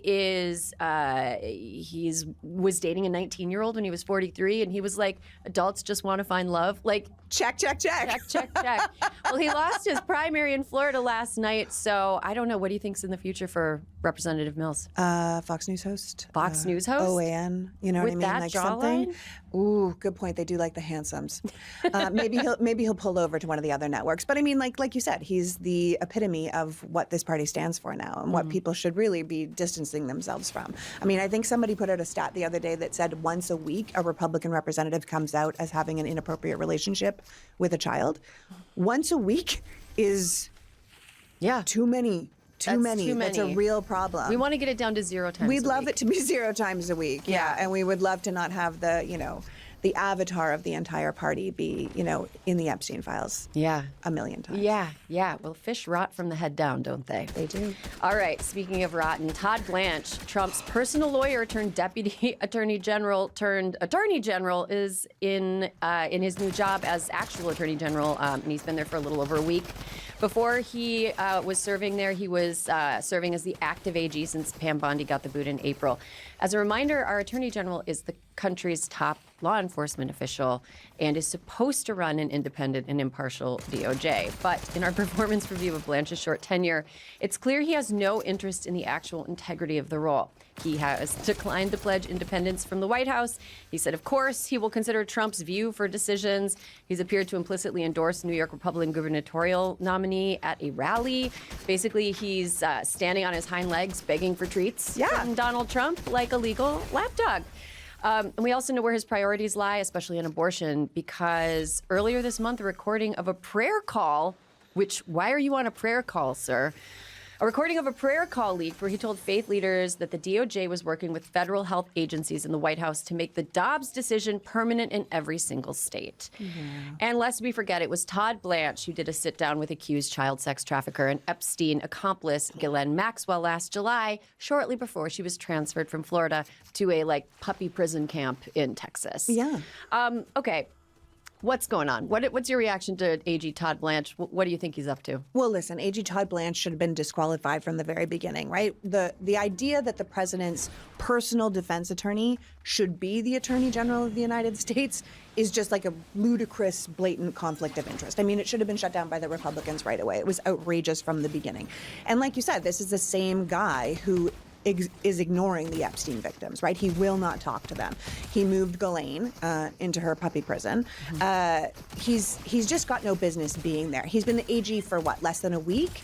And he's already said, like you said, his priority is to make abortions illegal. So no more states' rights, no more we're giving it to the states. This thing is going away, period, the end. It's Project 2025 wet dream. He's putting his finger on the scale for these Republican candidates, which is absolutely the opposite of what a Justice Department person is supposed to do. It's supposed to be completely independent. We had a complete meltdown when a former president ran into an AG on a tarmac once. And now we've got him being like, yeah, you should vote for this guy, which is bananas. So I think with Todd, he's going to be a real problem. I think he's going to be a real problem with this election. I think he's going to allow way more than we should have to interfere with these elections. I think he's the exact AG that Trump wanted in 2020, that he said, go get me these ballots, go find me these ballots. That's the AG he wanted in 2020, and it's the AG he has now, and it's what we should be really looking out for, I think. Yeah, I mean, Here's something that happened to Pam Bondi, though. Nobody could have been a bigger lapdog than Pam Bondi. You saw her histrionics in cabinet meetings where she was like, "You saved, are y'all ready for this? 65 million or whatever." She said 100 million people were saved by Donald Trump. Donald Trump's government intercepting 1/3 of the country. 1/3 of America almost died, and she was just trotting out these ridiculous chest puffing statements that were completely ridiculous and humiliating for her to say. She tried to pursue Trump's priorities as AG, but ran into this pesky thing called the law, courts, grand juries. I feel like Todd Blanche is facing the same entrenched establishment that Pam Bondi did. Do you think he can somehow figure out a way to circumvent it, or is he going to run into a justice system-shaped wall as well? Well, Aaron, first of all, he's not a woman. He's not trying to do it while being a woman. This is the problem. I mean, he's the first never going to have his period. And honestly, at the end of the day, the first people that have been kicked from the cabinet are all women, right? They're the ones that take the heat first. At least Pam told us that there were thousands of hours of videos photos of the Epstein tape that had shocked her. It was Pam that said they're all on my desk and you wouldn't believe what's in them. It's Pam that gave all those, influencers the binders to stand outside of the White House. And then it was Pam that was like, yep, nothing to see here. Yeah. I just don't think that she was willing to completely tank her entire life. And Donald Trump needs people that will tank their entire life for him. And I think Todd is 100% on board for that. I think Todd has been a Trump guy from the beginning. And I think Todd has absolutely zero scruples. If Pam has one, he has zero. Mm-hmm. Yeah, the thing that I keep bumping up against is like, what is his long-term plan? Like, Donald Trump is an 80-year-old man, and like he's not going to be president for that much longer in the grand scheme of human history. Okay. His life will not go on. And we're not dealing with like J.D. Vance. You know what I mean? We're not dealing with somebody who's got decades left. If you take a look at like how Trump has declined just in his vitality from 2024 to now, it is dramatic. Yeah. If you look at speeches from 2024 versus now, I wonder if what does someone like Todd Blanche have for after Trump is gone? Does he have an AT, like after Trump plan? Yeah, I think there's a lot of people with an AT. I think they all have to have that. I think the goal and why they're moving as fast as they are is to make sure that the system is rigged enough that even when Trump is gone, they still have all the power. I think they're dry running it with the Mitch McConnell thing. I think that we haven't seen that man for 2 months, and he's still doing votes in the Senate. He's still voting to approve Todd Blanche, even though we have not seen him and he is most likely dead. Yeah. I think they're going to try that. I think they are beta testing what happens when they lose the president and how long they can trick the public. And I think that they're trying to set up a system so it is a J.D. Vance or it is a Marco Rubio or it is, in my opinion, a Tucker Carlson, and they've already got the culture on board, and they have taken all the wheels of power, so it doesn't matter what we think, what we want, what we vote for. They already have it. They're not planning to go anywhere. They are not acting like a group of people who think they have to win an election. Yeah. That's so I think that should terrify us, that they are acting in such a way that's like, yeah, so what? Soldiers don't eat. What are you going to do? Be a man about it. You know what I mean? Like, they are not acting like people that were trying to win an election. They're acting like people that think they're going nowhere. And I think Todd thinks he's in the inner circle, and that's where he's going to stay. Well, I don't know if he would have gone on the Natalie plane or the regular plane that Stephen Miller was on, but I don't know. They said Pete Hegseth on the Natalie plane, and now Pete is, cruising around checking out his potential presidential possibilities, and I'm like, ooh, baby, you're not going to make it on the plane next time. I cannot think of a more compromisable guy. Like, what we know about Pete Hegseth, what we know about him is horrendous. Like, a police report indicating a sexual assault, which he denies, which he doesn't deny the sexual encounter, which would have happened when I think his third wife was pregnant with their baby, but he did deny the sexual assault. But there was like a police report and a rape kit done, and so there's that. There's the fact that he's had 3 wives. He cheated on wife number 1 with wife number 2, cheated on wife number 2 with wife number 3, and then was like sleeping around Washington. He drank his way through 2 veterans organizations. He's basically gorged himself with like lobster tail and fancy lotion, I guess. I don't know. He built a whole makeup room. He's getting Botox at the Pentagon. Yeah. Like, he is, what don't we know? Like, we never know everything, and I feel like that's just the tip of the iceberg with him, and now he thinks he can be the president? Yeah, I think he thinks he would look good on the poster. You know what I mean? Yeah. I don't think he can do the president, much like he can't be the Secretary of Defense. Like, you can't hire someone like a 46-year-old frat boy with a drinking problem to run the Department of Defense, and you certainly can't hire that man to be president of the United States, but he certainly does look good on the poster, and I think that's where they get confused, that they think like, well, this is my job. To look presidential. Like, it doesn't matter if I can do the job. Donald Trump can't do the job. I'm just going to be the next person in line for this. The man has the brains of an artichoke. Like, it's not going to happen. Well, you know what's crazy? And I talk about this a lot, and I kind of wonder at it. So Pete Hegseth and I grew up not far from each other, and we would have been in high school at the same time. Yikes. So let that sink in, right? You know who he was in high school. He's fucking pickled, man. He is pickled from the inside out, liver out, just a pickled 46-year-old. The thing about him is he was his high school valedictorian, and he went to Princeton. He had a brain. At one point, he had a big old brain. And looking how stupid and what a himbo he is now, it's like, Wow. That is kind of fascinating, actually. Drinking that there was a is- time where he was the valedictorian. And drinking is very bad for you. It It's is. bad for your brain. Drinking that much over decades. I mean, he is kind of peacocking and being a ridiculous man, which is Michael Wolff's characterization of him, ridiculous man, and I think it's perfect. Yeah, valid. The actual service members serving their country are dealing with just completely inhumane situations. Yeah. The USS Abraham Lincoln aircraft carrier departed from San Diego in November 2025, and at that time it was set to return in May of 2026. The deployment did not go as planned. I don't know if plans are a thing in this administration. Yeah. The ship made a single-day port stop in Guam in December and then was redirected to the Middle East in January ahead of the war in Iran. We know how that's going. The Lincoln ended up deployed for a record-breaking 9 months with over 200 days in a combat zone. And now the ship is finally set to return home, although, again, TBD dates, and will be replaced by another aircraft carrier, the USS George Washington. Okay, there are 5,000 people on board this ship. Yes. 5,000 people. Reports of food and water shortages, broken plumbing, mental health crises. I heard that 3 sailors, I don't know if more than 3 sailors, but the last I heard was 3 sailors had attempted to jump overboard. And that was, in some ways, the only way to access mental health care is to actually attempt self-harm on the ship.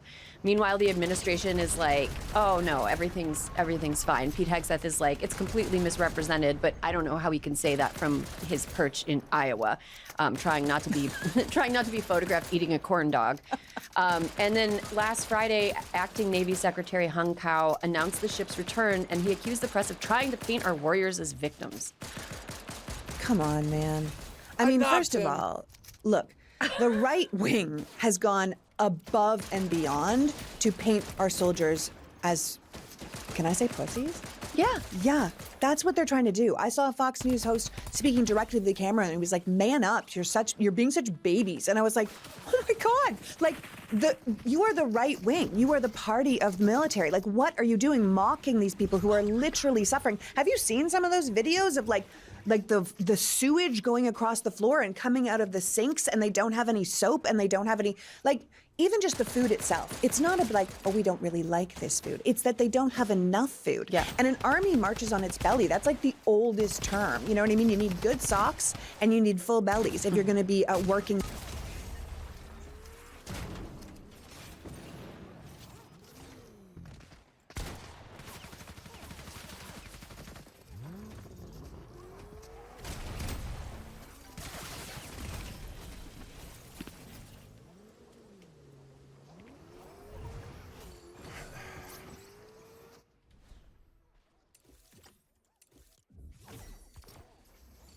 Soldier. I think the thing is we're now learning that Iran destroyed the main U.S. naval logistics hub in Bahrain earlier in the war, and Pete Hegseth did not publicly acknowledge that. They didn't tell anyone that damage had happened. So while Washington is out here talking about how we're winning, the sailors were living with the reality of what had actually happened. They couldn't go into a base and get more supplies. We were literally foisted by our own petard. I know. Oh, and we go on and on about our lethality and loving the military, and we need to like up the T on all these guys. And you're like, no, you need to up the carbs. Yeah, you need to give them a piece of meat. Please give them a piece of meat while Pete's eating his lobster and steak. Like, I just think the whole thing is that, like, Americans are not the priority of these people, right? It is about their own power, their own image. It's a vanity war, and we're busy at home with vanity projects. He's using our money and our military for their own good. And I think it's really, really striking that the party that has gone on and on about how much they love the military is the first people to be dissing them like this. And now they're sending them home, all right? Like, that's breaking news. They're going to bring them home, and it's supposed to be this feel-good story. But they're leaving all the boats that are supposed to support that boat there, like, without a job. Their job, all those little destroyers, is to support the big carrier. But they're like, we're going to bring the carrier home. See, it's a win. It's a win, everybody. Lincoln's coming home. But they're leaving all those little boats. And all those little boats have soldiers on them, too, who don't have any of the same things because they can't go into that base in Bahrain. And, like, there's 7 Navy ships that are having the same problem. We're just not hearing about it, right? So it's more than just the 5,000 soldiers. It's a whole group of people that are supposed to be our fighting men and women that we have completely rejected. Yeah, it's. I mean, and it's in such sharp contrast to like Pete's chest thumping about lethality and building a high T military. It's like he's more interested in optics than anything else. He hasn't thought through what the actual reality on the ground is.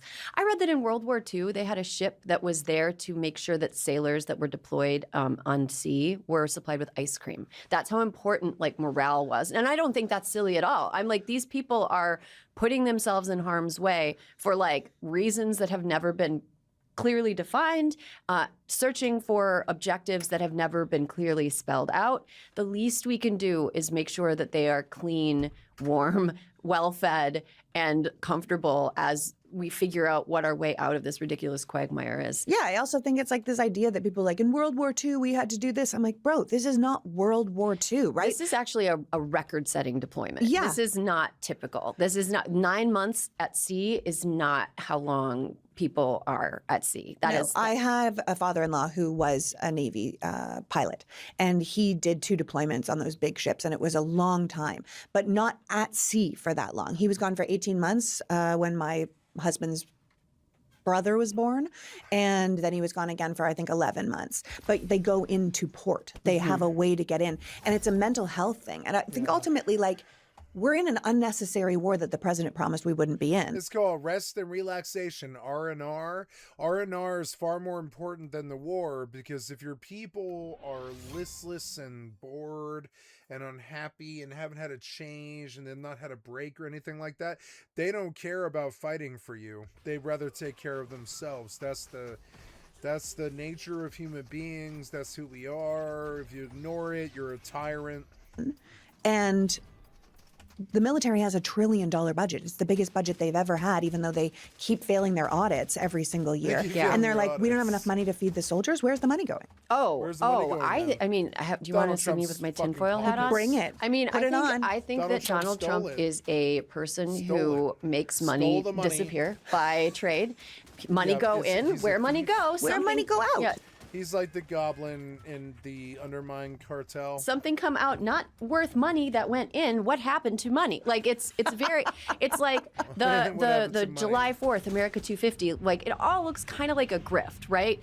And I feel like the military budget is clearly a way for money to go in, something to come out, but like what comes out doesn't match the money that went in. Yeah. Like, why are we, and even if it does, like, why are we misappropriating it so dramatically so that the Defense Department under Pete Hegseth was scrambling to spend money in September of 2025 so that they wouldn't threaten their continued huge budget. So they were eating lobster all the time and like fancy meals. And they bought a bunch of pianos. Yeah. And like, that was the most obscene. They didn't put any pianos on this ship either. Like, if they had pianos, they could at least. No, they bought a grand piano, a baby grand or a grand piano for like the admiral of the blah, blah, blah. You know what I mean? As if that person needed it, because they were just trying to spend money. Like you said, if people don't understand, you try to spend money because if you don't spend your whole budget from the year before, they might not give it to you the next year. Mm-hmm. So they were just like, making it rain. Mm-hmm. They should have just gone to Costco.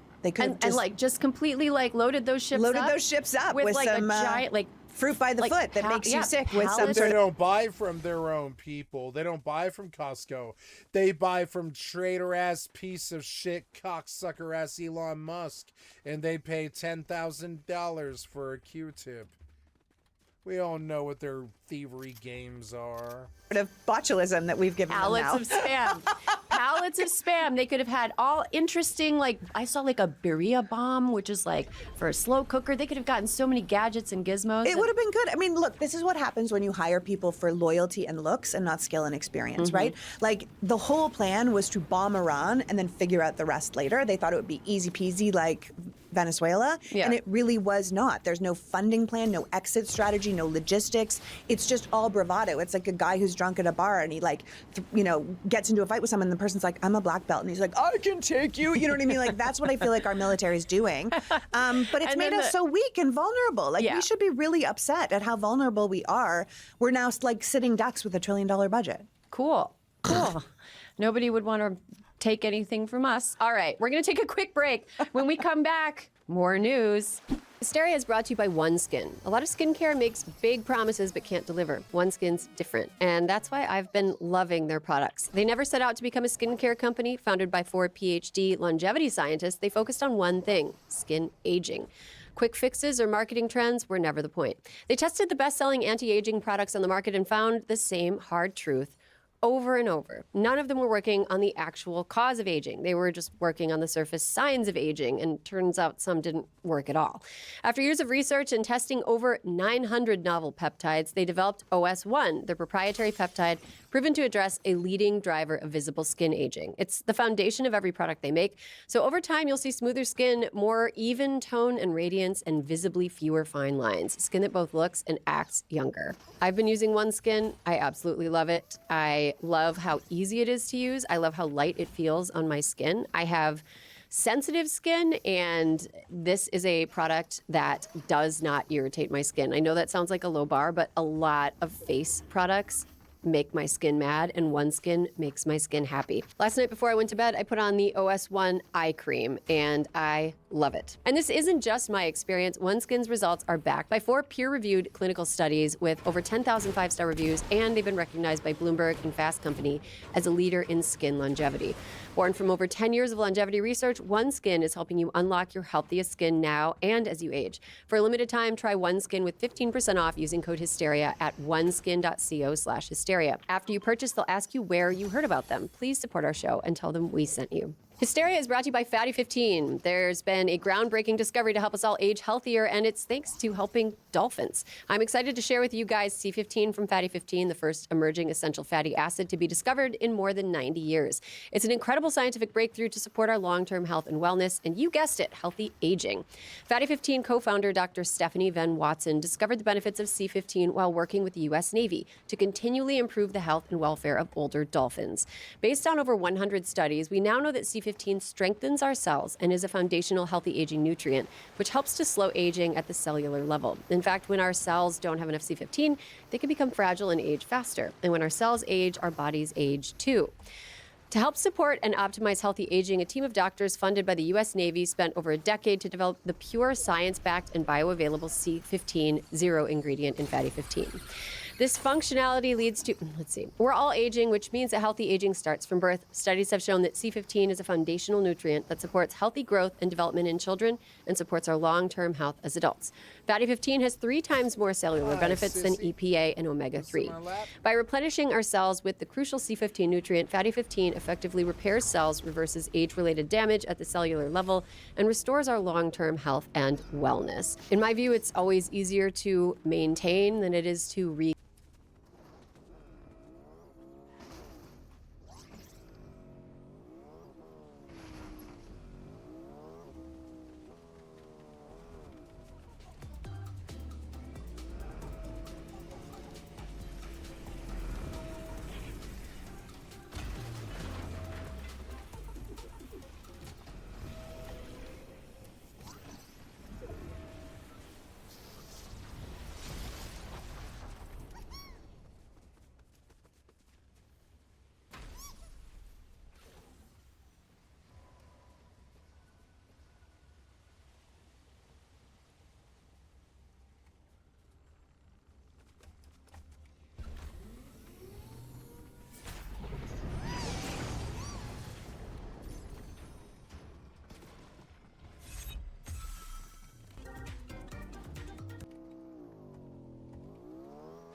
be gain. And so Fatty 15 is a great option for me as I get a little.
Little older, I liked.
What?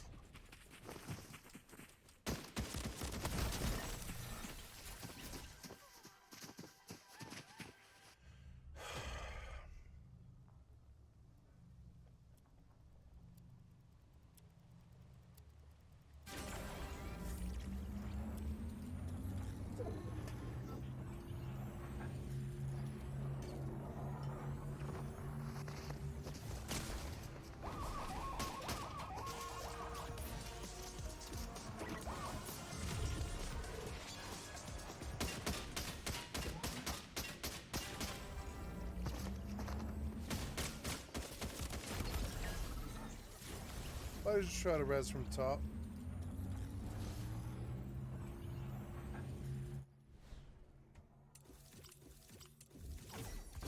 It's okay.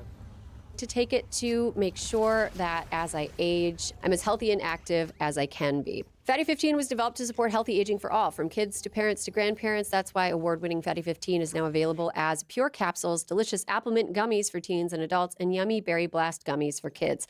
Fatty 15 is on a mission to support healthy aging for all, including all ages and stages of life. You can get an additional 15% off their 90-day subscription starter kit by going to fatty15.com/hysteria and using code hysteria at checkout. And welcome back. You're listening to Hysteria, the podcast that appreciates the sentiment behind but cringes at the execution of the Jason Kelsey AI data center pee beer commercial. Lee, what did you make of that ad spot where Jason Kelsey, for some reason, is encouraging people to mail their pee to data centers for cooling? Yeah, look, and Jason Kelsey, along with like an energy drink and, liquid death water, there's part of it that I'm like, okay, this is funny. Like, I get it, what they're doing, but it's, I don't know. I just feel like the data center thing, like, the whole thing is so broken that we now have pee commercials being sent. And first of all, pee's warm. It's not cold. It's not going to cool down those things. And like, I just think the whole thing is so depressing that this is where we are. You know what I mean? And I can't say I'm like 100% on board with this commercial. I get where they're coming from, but hard pass for me. Yeah, it doesn't really make me want to buy either of those products. So I do love Liquid Death though, and so they're does my son. He they're loves not it. they're not a sponsor, but I just got to say, we have Liquid Death, the cherry obituary drink, is perfect. It is perfect. It is so a perfect good. beverage. It is a perfect beverage. An ice cold cherry obituary drink after like a long day. Sometimes I'll mix in a little something else into it, but it is perfect. Okay. I could go on about cherry obituary. I could wax poetical about this tall can of waterish stuff. It's like water with like a hint of cherry. It's so good. It's so that's good, what Crystal Lee. Light was in my childhood. All right, Lee, what else are we getting into today? I think we should talk about the fact that exactly what you were talking about. Money in, no idea where money go out. And I think the biggest problem is that, like, we should be super concerned that this person that we're talking about that seems to have a very good idea of how to take money and make it disappear is going to maybe get a bank of his own. He's going to have a bank, right? So World Liberty Financial, which is Trump's cryptocurrency, has now been conditionally approved by a federal financial regulator appointed by Trump himself to become a bank. And I don't know if anyone remembers that scene from Hamilton when they were singing about how concerned they were that Alexander Hamilton wanted to start a national bank because, the government officials would have too much power over our money. Now we're talking about giving one government official, the same government official, by the way, that the Supreme Court, the IRS, the now new AG has made above the law, his own bank, right? So, what are we even doing here? If this goes through, honestly, if this goes through, World Liberty Financial would be able to issue stablecoins, which would then be backed by safe reserve assets like the U.S. Treasury, making Tripp's cryptocurrency the one that's owned by himself and his sons and the Saudis and the Qataris, right? Like the 9/11 crew, convertible one-to-one to U.S. dollars, right? So, this is a way that they could take untraceable crypto, launder it through a U.S. government-sanctioned bank, and then convert it into cash. So we are giving the guy who had 300 bank accounts closed by Capital One for potential money laundering a laundromat, right? I just don't know what we're doing. That's really, I keep thinking about I know my brain is trying to kind of crystallize this into something that's less overwhelmingly corrupt. But I would never play Monopoly with Donald Trump. Where somebody that cheats at golf, you know what I mean? I don't think that they should have a bank. I don't think that someone who cheats at golf should be in charge of a bank. I mean, because I was thinking, what about other leaders of banks? Do I think they cheat at golf? I don't think Jamie Dimon cheats at golf. Well, I think Dick Fuld probably cheated at golf. I will tell you, the Prime Minister of Canada, he ran two banks, right? He ran the Bank of England and he ran a bank in Canada. And he helped both financial crises that we went through. I might give him a bank, but I do not think that... Oh, Lee's Canadian, by the way, guys. I am Canadian, but he's doing a great job. But here's the thing, Senator Elizabeth Warren, I think, said it the best. She said, if this isn't stopped, which it should be, the Congress should be absolutely outraged that we're even suggesting this. But she said, if this isn't stopped, President Trump would be able to approve, operate, and supervise his own bank, which is clearly absolutely ludicrous. And this is the same company, World Liberty Financial, that Trump reported making $800 million in income from last year.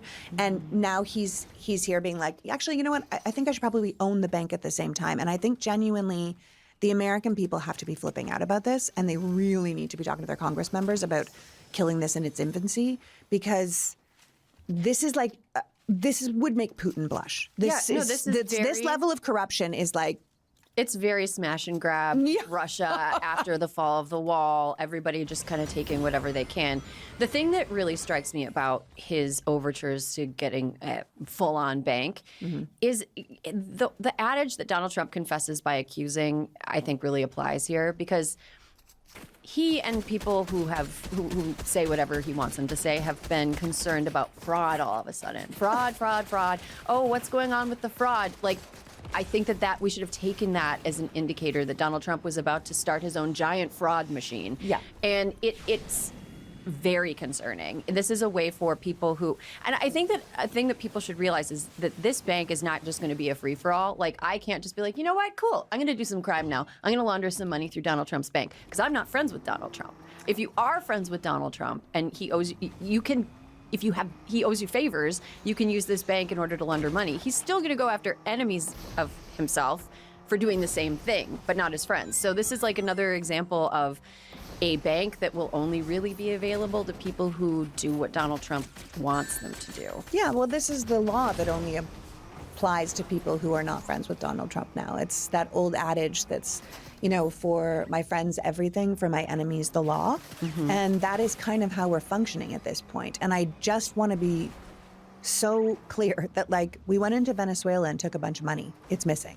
We took a trillion, billion dollars, whatever it was, to go into the Board of Peace. It's missing, right? Like, there's already money that's being laundered. Donald Trump had all those accounts closed because of money laundering. He sold, a place near Mar-a-Lago that he bought a mansion, for $45 million and then sold it 2 years later for $90 million and had done nothing to it. So the money laundering is all over the place. And then you give the guy the money laundering. And I think we should also be clear that this is, J.D. Vance just did a speech in a Q&A where he said he thinks that we should end the U.S. dollar's position as the global reserve currency. That terrified me.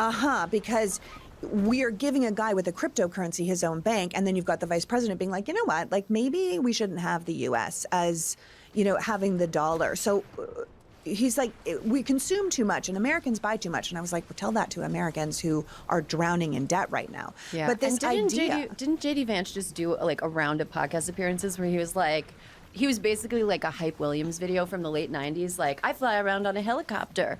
I have such a fabulous life. Like, Aaron, he took his child to their like golf or riding lesson, like something very posh, in a helicopter because they might be late. Like, they took the vice president's helicopter to get his son to golf. Yes. Okay. He's a man of the people, this one. Yeah. Total regular guy. He's like, I love it. This has been great. I don't go to the grocery store. I don't cook a meal. Like, I love this job. Well, he's literally from Hillbilly Elegy to Beverly Hillbillies. Like, it is real. Dun, dun, dun, dun, dun, dun. It's like, come on, man. This is like so nouveau riche that I'm a little bit embarrassed. What do you think the odds are that Congress stands up to this bank? I think if public outcry gets big enough, the odds are higher. I think if the polling going into the election this cycle looks more and more dangerous to people that thought they were safe, they might stand up and do something. This might be an easy win for them, for Republicans, because it's so ridiculous. It is so ridiculous on its face. We can't give this to him, but more people should know about it. More people should be yelling at the representatives about it. And more people should be yelling about data centers as well. Oh my God. We've got a data centers, the worst. Okay, listen, like in March, Gallup poll showed that 71% of Americans oppose the construction of AI data centers in their neighborhood. And yet we are putting these things up like just one on every corner, right? And at the end of 2025, the United States had 5,427 data centers. How is it that these things are going up so fast? It takes 6 months of city and neighborhood approvals to even build like an ADU over your own garage. Oh, yeah. And that is with everyone else's buy-in. You have to get approval from this person, approval from that person. These data center monstrosities are going up completely against the wishes and the expressed desires, by the way, of the communities themselves. But I feel like this was kind of always the plan. This is why they got rid of the EPA. This is what Elon was really doing with Doge, right? First it was, get rid of all the people that are investigating me and like close all the organizations that are investigating my private companies. But then in kind of a you scratch my back, I'll scratch yours, tit for tat situation, he was also paving the way for what the bigger plan was with these data surveillance centers. And I think these data centers, they just need so much energy that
No matter where I go, there's thirsty-ass men sucking on my fucking dick, dying a second later. Fucking fix it, piece of shit cocksucker developer.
some of these companies are building.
Gas turbines on site to fuel them. They're essentially jet engines running 24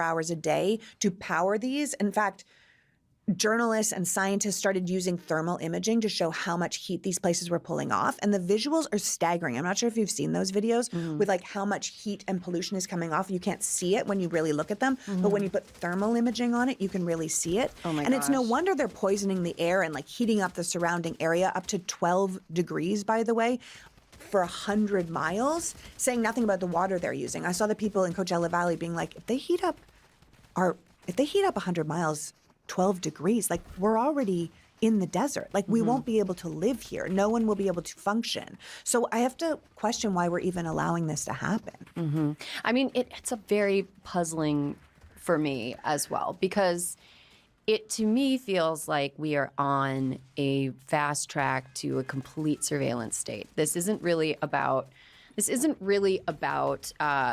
getting people their own personal assistants or No. like streamlining workflow or They're not whatever. helping us. It's trying to make us completely surveillable, completely controllable.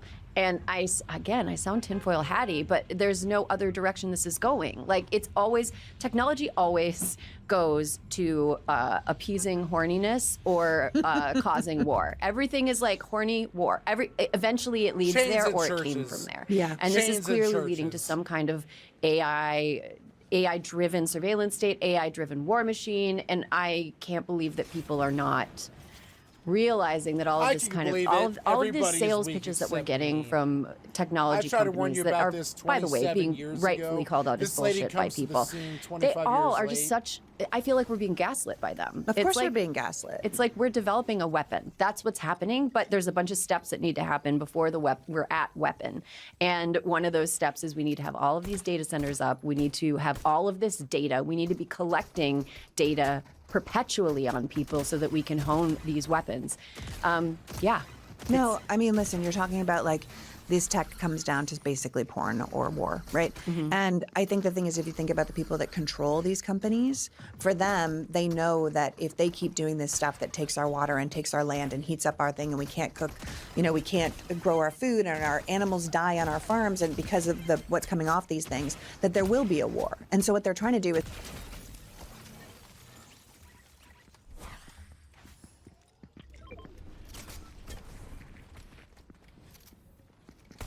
set up a situation where even if we fight back, we can't because they've completely surveilled us. They know what we're doing. I think about like old Eastern Bloc countries and how people would meet, you know, in like private little places to have discussions about how to be in a, you know, how to fight back. They're trying to eliminate that possibility of us being able to do anything without them watching us. And I don't know anyone that is a regular American who isn't, you know, Sam Altman or whoever, who aren't even sure if they want the human race to survive, by the way. These tech guys like Teal and stuff, and, you know, they're asked, will you want the human race to survive, right? And they're like, what?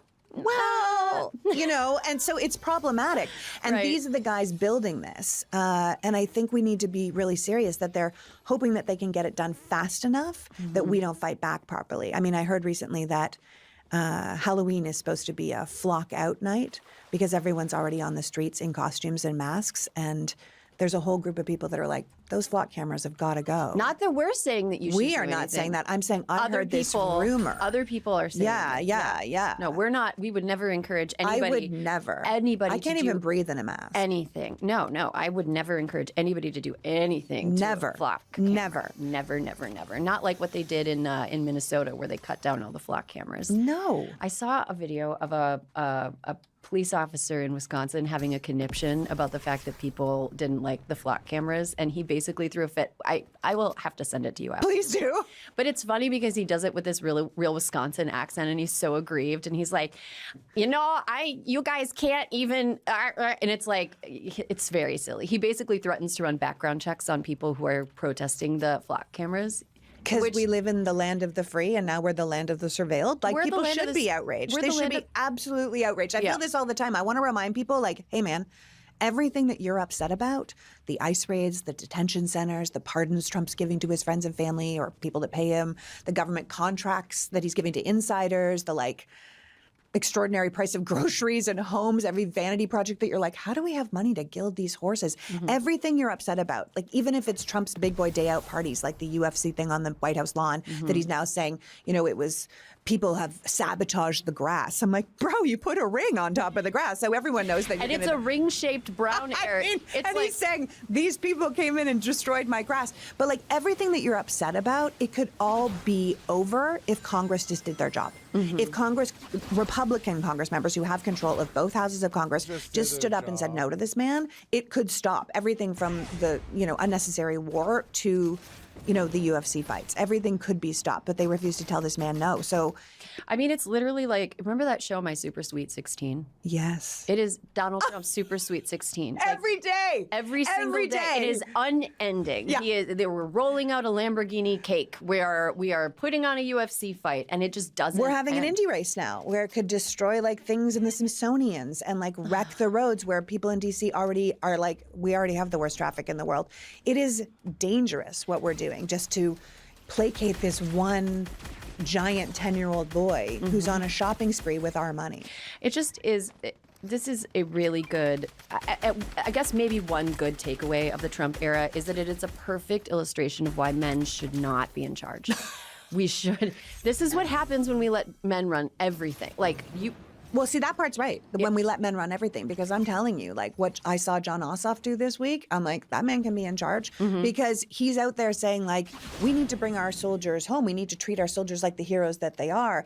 And then the Republicans and the entire right wing lose their mind because he looks handsome saying Republican style things. Yeah. And they lose it over Natalie. And now every single one of them has the same talking point from a, you know. Magically. Like they know there are men out there that can do great jobs. I'm a huge believer in the matriarchy. I think we should be a matriarchy through and through. Top to bottom. But I keep reminding people that a matriarchy isn't just a flip side of the patriarchy. No. It's not women on that's the top of the pyramid. That's a gynocracy. Thank you. Yes. Look at you with your big words. Thank you. I like it.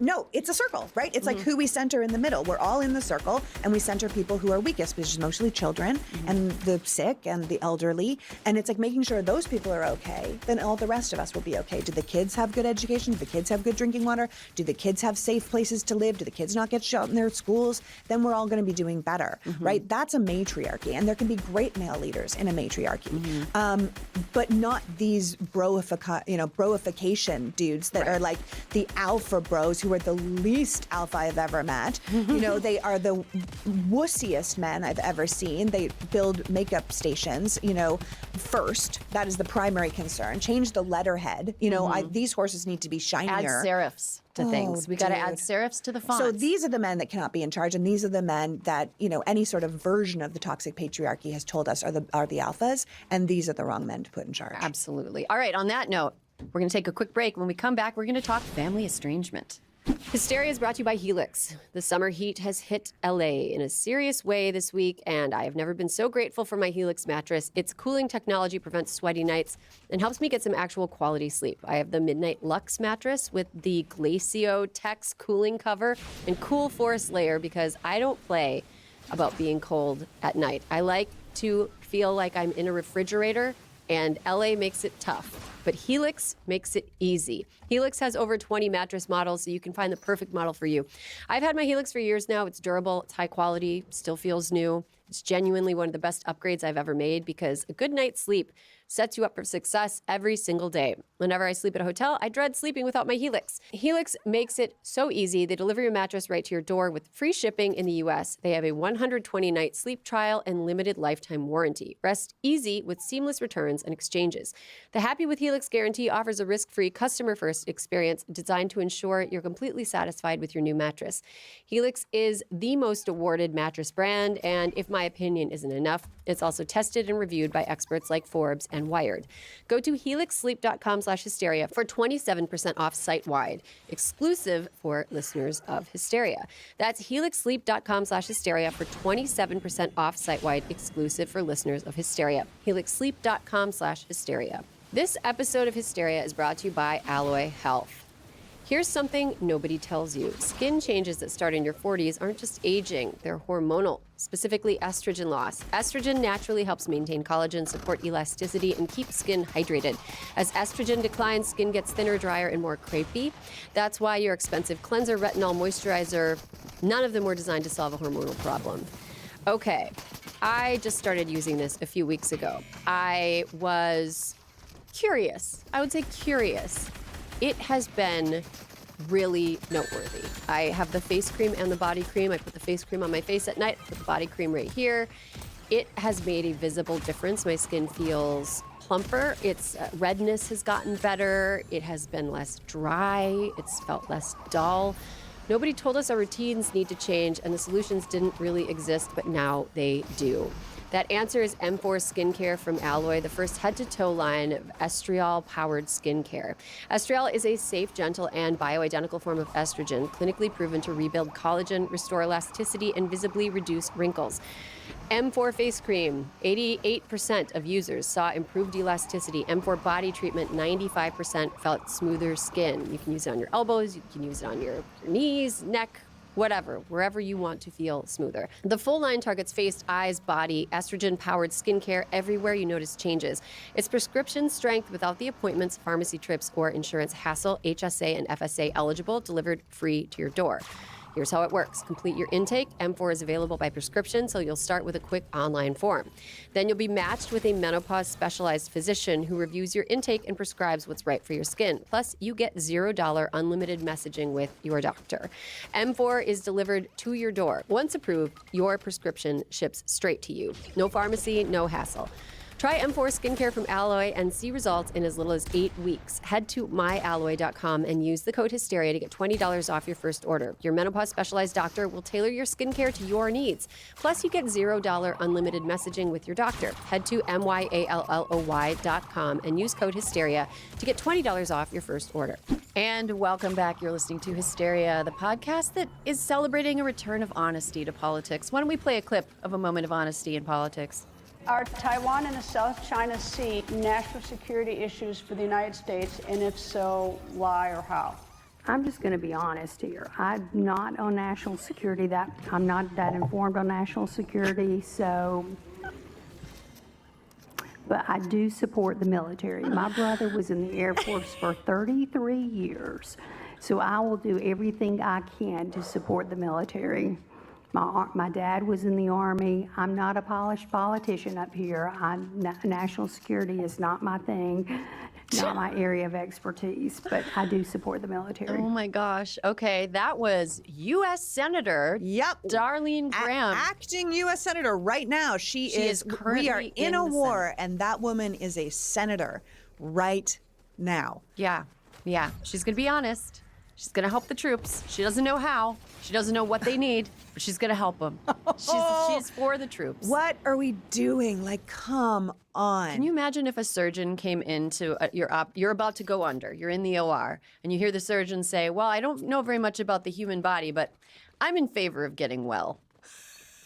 You're cutting me open. Count back from 10. You're about to cut me open, you maniac. You have to know how these things work. Yeah. You have to know. And she's running for re-election. She is. She's running against a great candidate, though. The Democratic nominee, Annie Andrews. She's Dr. Annie the Andrews. best. I've been working with Annie Andrews seriously since she ran her first campaign against Nancy Mace.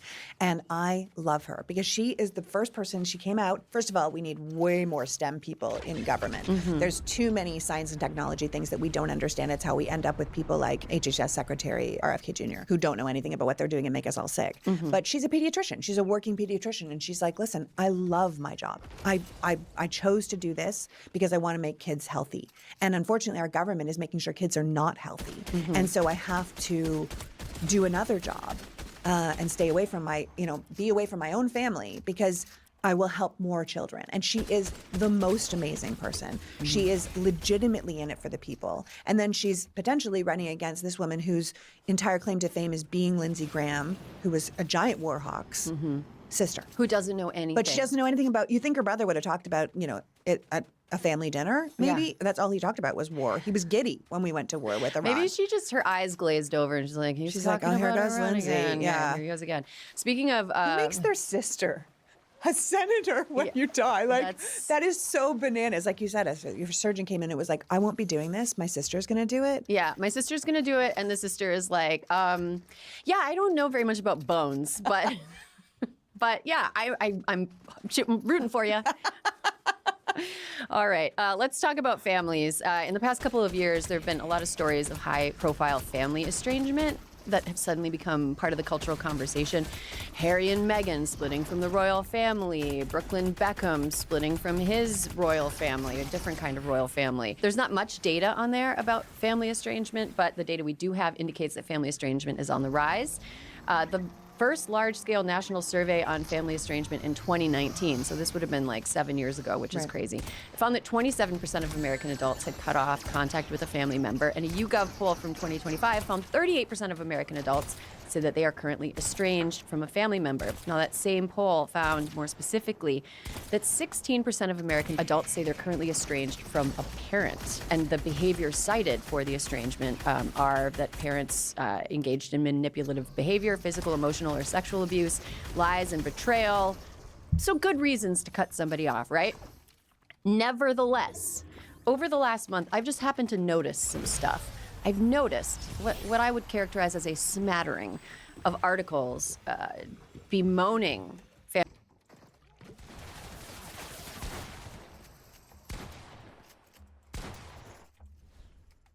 Oh yeah, let's go to Overwatch. I won.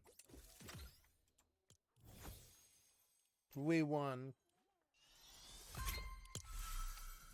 Family estrangement as something that is, the children are in fact wrong. Not family estrangement is something that is happening. It's happening in increasing numbers. And so it's really on parents to do some self-examination and figure out why their kids don't want to talk to them anymore. No, this new generation of family estrangement think pieces are all like, don't cut off your parents. It's bad. And there cites very little evidence for why it's bad. Usually relies on like one anecdote of a person who cut their parents off and then was like, gee, I shouldn't have done that. Okay, so nobody should do it. I think there's something deeper going on. This feels to me like something coordinated. Lee, what do you think is going on here with all of this family estrangement, pearl clutching, mostly from a sort of right-wing perspective? Yeah, no, it's definitely a family of party of family values kind of thing. I mean, look, it's being framed like it's some sudden crisis. That's not actually the case. Yeah. I think this generation is just deciding that they don't have to go through their life miserable like generations before them did. In many ways, I think of it like, yep, there it is. Let's listen to her say it. Have to go through their life kind of thing. I mean, look, it's being framed like it's some sudden crisis. It's not being framed like it's some sudden.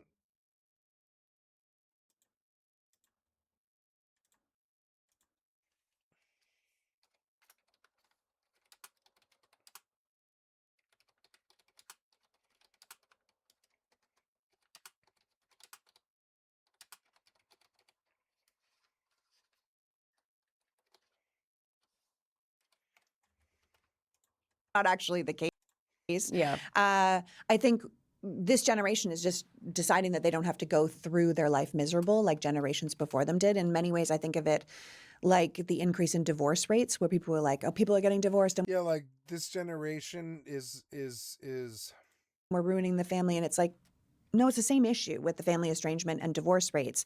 For a long time, women had to be partnered up to exist in society. So they got married and then they stayed married.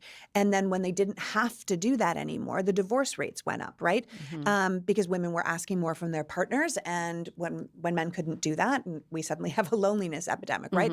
I feel like it's the same thing with parents. Like if they're saying to me, like, I gave you a roof over your head and you had food, so like, you need to behave how I want you to behave, right? And a lot of children are saying, no, I actually don't. I need you to treat me like an actual person. I need to not feel bad about myself every single time I'm with you, or whatever it is. I think it's also that people have way less children these days. So they put the loss of one relationship probably has more weight than it would have a couple generations ago. If I had like 9 children and one wasn't talking to me, it wouldn't be such a big deal. And I think there's also this argument, which I think is very interesting, about smartphones and how smartphones have created the expectation of constant contact and connection with your family members, which is not always possible or desirable. So maybe you're not so much estranged as you're just not getting everything you want from your child. You're not getting, the constant need for connection that the technology offers you, but it's pushing your child away. I just think that the whole thing is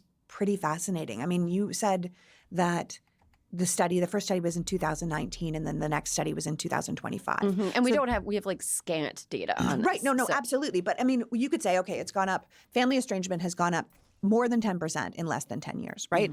And that makes sense to me because the last 10 years have been the Trump years, right? And so many people have become estranged because of what we're calling politics, but it's really morality and behavior and what you're willing to tolerate. And I think a lot of people are finding themselves estranged from family members because they just can't tolerate where their family member sits on the political spectrum right now. I've seen ads on Fox News that are about family estrangement. Right. And I've never seen an equivalent on MS Now. I've never seen, if I'm reading The Nation, I don't have like a little thing on the side that's like, what if your kids don't talk to you anymore? And it just seems like maybe this is a scenario facing people who are on one side of the political spectrum. And these pieces that we're seeing offer them kind of a balm that's like, it's not your fault, actually. You're not terrible. You're not intolerable. Your kids are the problem. And actually, maybe it's even your kid's therapist. Maybe your kid shouldn't be going to therapy. I had a friend many years ago who had a very dysfunctional relationship with his mother. And I remember witnessing a conversation where he casually mentioned in front of her that he was going to go to therapy. And she was like, oh, you're going to talk bad about me in therapy. And she started crying. And it was just like, yeah, that's why he's going to therapy. Like, that is why. To me, it just feels like this.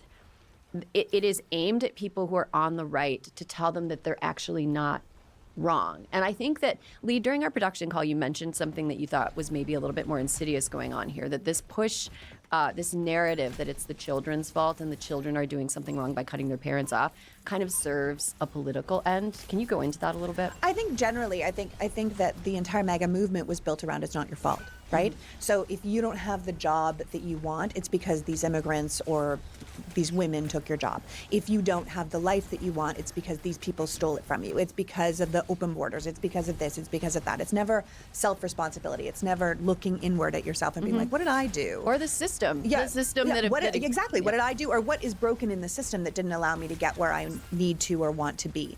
And I think that this is just the next product of that, because if you look at what's going on around the country right now, you can't say, oh, well, I don't have this because of these people, and I don't have that because of these people, so we need a new scapegoat. In this case, it's your own children. If your own children are asking you to like really look at what's going on around the country, and you might take a moment to do that, and that might actually change your political persuasion because you've lost, you can't see your grandchild anymore, they've removed themselves from you, that might actually persuade you to open your mind a little, watch a different news channel, read different information. Because the thing is, once the wool comes off people's eyes, it doesn't go back on. I know how long we worked on my father-in-law, who was career military, right? They were like, we are Republican. And we kept saying, yes, but this party is not Republican. This is not the Republican Party. The Republican Party is gone. And the more we went through it, once the wool comes off, it's not going back on. In fact, a lot of those people become almost zealots about how much they were lied to by somebody else, and they don't want that from their own children. So they're doing this estrangement thing. Therapy's bad. It's all woke. This kind of thing. And I think the thing is that removing the stigmatism of why people do therapy means more people are in therapy. That's actually what is going on. And getting to know yourself and having a better sense of who you are might lead you to spend less time with people who are damaging to you, who are toxic to you. And sometimes those people happen to be your family members. When I think about people like Harry and Meghan or, the Beckham family, that's people who got married to someone and their family doesn't like who they married. Like that is pretty typical, and that's been going on for generations. Like I said, this is not some sudden crisis that we're coming on. This is something that's been happening for a really long time, and it's now being capitalized on by one side of the political spectrum to try and hold on to a base that might otherwise drift away from them. I think it also is a testament to the way that people tend to view their children based on their political beliefs. Correct. I have found that conservatives seem to think that their children are their property, and their children are theirs to control. And I mean, it's not totally conservatives. There are some people who are more left-leaning like that, but I think that I see this a lot when I see people talking about like, oh, conservatives are the ones that are having all the babies, so liberals are going to die out, and it's like that's not. Many conservative couples have made plenty of liberal children, right? And they've made gay children. They've made trans children. It's like that is not a reliable way. Your children are not yours to control. They're human beings. They're human beings. Like you keep them safe, you feed them, you teach them how to be decent human beings. You make sure they go to school. You make sure they take baths. You protect them from danger. You keep them. I've got a 4-year-old and a 2-year-old. You keep them from hurting themselves constantly. But then, like, they are their own people, and they go out in the world and they make their decisions. And if your worldview depends on them being yours to control, then it is really deeply upsetting when you completely lose control. There are actually no mechanisms to make your kids continue to talk to you. No. There are actually, and something that I think we haven't touched on yet is that a lot of people that go no contact because they are LGBTQ, and their parents are huge fucking assholes about that. Yeah. And I think that there's something so gross about these articles telling people that are LGBTQ who have parents who are terrible that they need to spend time with their terrible parents and let their parents both have their terrible beliefs, have their dehumanizing beliefs, and then also maintain a relationship with a person that they don't see as fully human according to their beliefs. Like those are two things that should not be, they should not go together. That is not something you get to have. You can't have your cake. It's literally having your cake and eating it too. Yeah, and that's why they hate therapists, because a therapist will tell the kid that. The therapist will say, you don't need to actually tolerate that. You don't need to go to Thanksgiving if you don't want to go. If you feel bad about yourself all the time, it's okay if you go with friends and you choose, a family that you build for yourself. That is all right. I think you're right about the conservative side of the spectrum and the conservative media in general pushing patriarchal dominance, pushing that way more than the left. I'm the father and I tell you what to do, that kind of behavior that often happens in families. The left is more about living your truth, and it's definitely more pro-therapy, and it's definitely more pro-LGBTQ. So, but aside from parent to child, Like you said, you have a 2 and a 4-year-old. Your job is to make sure that they get the things that they need to keep them safe, to keep them fed, to keep them clean. But other than from parent to child, no one owes you a relationship. No one owes you that. You earn a relationship, right? And once children are grown, I have an 18-year-old, so I'm in a totally different position. I took care of him his whole life, and now he's going off to college. And I have to get to know him again as an individual, as a person, not just as my child, as the person that he is. And that's a tough transition, but it's one you have to do. And if you end up saying, well, I still say everything and you don't get to do this, and I expect you here for that, you have to be like, no, this is his life now. And I want to be a good enough person that he still wants to hang out with me, not because I'm his mother, but because I'm interesting, or because I'm good company, or because he knows that I will respect him and love him always, because that is the relationship that comes first. But he doesn't owe me that. It's something I have to earn. Yeah. Well, we're probably going to see more family estrangement pieces, think pieces, Fox News pearl clutching, all that between now and the election, because heaven forbid MAGA people engage in any self-reflection, or parents whose kids won't talk to them engage in any self-reflection at all. Okay, we're going to take a quick break. When we come back, Sandy Petty. Hysteria is brought to you by Remy. When I am stressed out, I really clench up. And one of the places I clench up the most is my jaw. And one of those times that I clench my jaw is when I sleep. Well, you know what? That's not good for your teeth. That's why I trust Remy to protect my teeth using their custom night guard, along with over 350,000 Americans. Remy night guards are the only FDA cleared and clinically tested at-home impression kit night guards on the market. Not only do they help prevent teeth damage from grinding, they also help reduce jaw tension and facial muscle strain and improve your sleep quality. You'll get the same professional quality and comfort as a night guard from the dentist for 80% less of the cost by taking your own impression from the convenience of your home.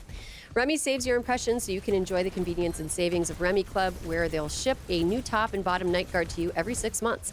Here's how it works. After purchase, your impression kit comes straight to your door. Box is really cute. Not that that's the most important thing, but I thought it was comes in a really cute package.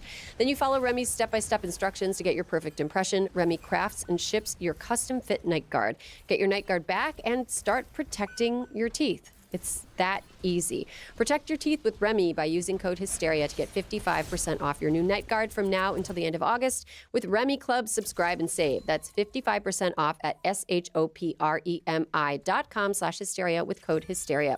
Thank you, Remy, for sponsoring this episode. Hey, it's John. Last year, 2,500 people joined us at CrookedCon for conversations with some of the smartest organizers, least annoying politicians, and most interesting voices in politics about how to fix this mess. We're doing it again, November 5th through the 7th in Washington, D.C., with even more podcast panels and workshops. Plus, there will be drinks, which we'll need after the midterms, no matter which way they go. Get your tickets at crookedcon.com, where we'll also announce the lineup. If you're a Friends of the Pod subscriber, a limited number of discounted tickets are still available. Get them before they run out. See you at CrookedCon. This is Hysteria, the podcast that is the opposite of shocked that Trump himself said that he wouldn't save a drowning child. He's a real hero. You know, when you see that, I don't know if I'd do it. I wouldn't probably. You're lucky I wasn't. You're lucky I wasn't on the service that day. I don't know. But no, he's a real hero. Oh, God, I feel so bad for that poor teenage hero lifeguard. Oh, my God, I feel bad for everyone in this country. This is ridiculous. What are we doing? You're lucky I wasn't there, kid. You'd be freaking dead. I wouldn't do it. You're a hero, but I'm probably also a hero. I'm probably the best hero that there ever was. I mean, I wouldn't jump in the water, but who is this man, truly? I'm just imagining Donald Trump being swept away by a rip current and with his arms waving like a beetle that's been turned on its back. He wouldn't get in the water. He wouldn't get in the water.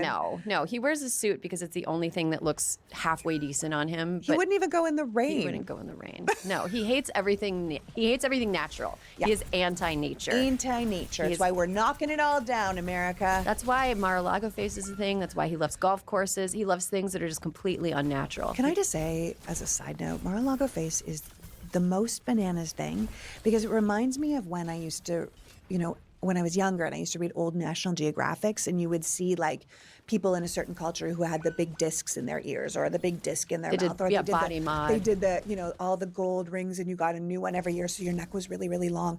And it was part of what the culture was. And I remember thinking wow, the people all around the world are doing this sort of bodied thing to themselves that must hurt, that must be a problem, that must, be troublesome, but it makes them part of their society. Mm-hmm. And I feel like Mar-a-Lago face is that, to be part of a society that you're saying outwardly, like, look, I'm one of you, even if you end up looking like terrifying.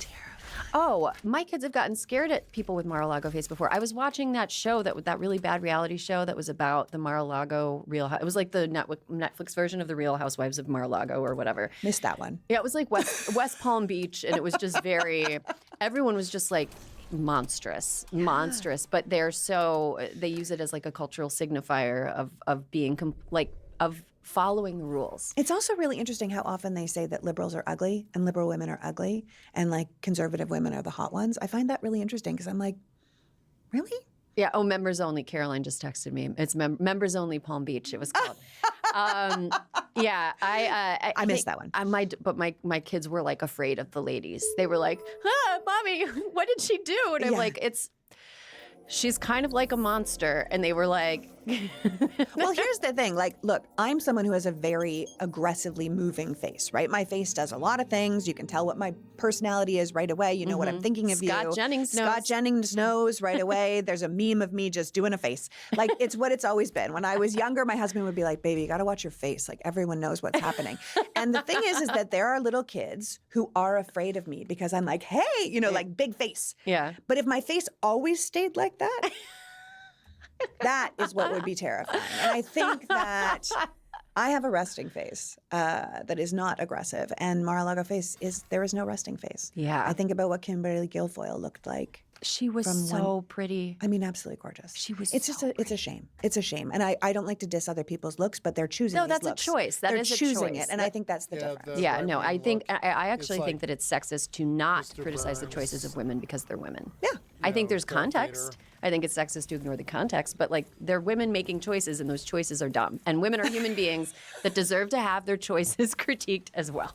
Because women making choices and those choices are dumb. Yeah, those choices are really dumb and they look terrible. And in 5 to 10 years, when that shit is completely out of fashion, they're going to be like, they're going to be like people that got face tattoos because of Post Malone. It's like, what are you going to do? Yeah. What are you going to do? There was a New York Times Styles article about it and you got a face tattoo, but now we're not doing that anymore. Now what are you going to do? Yeah. Anyway, before we get to Sandy Petty, some announcements for the class.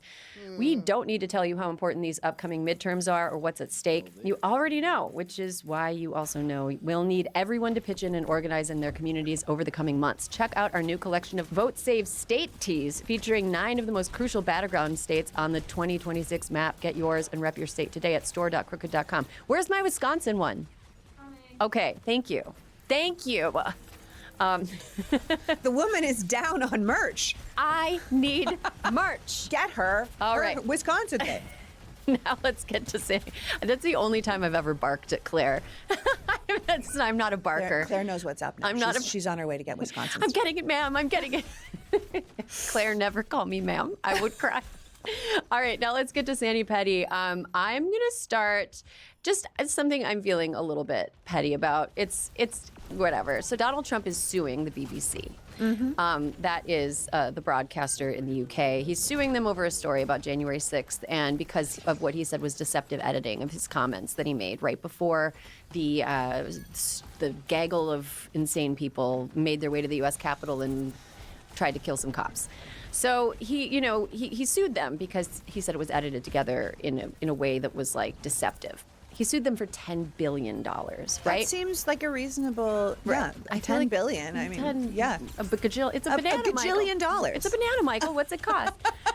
But he, now during the course of the lawsuit, the BBC is trying to subpoena his children, is trying to serve his children.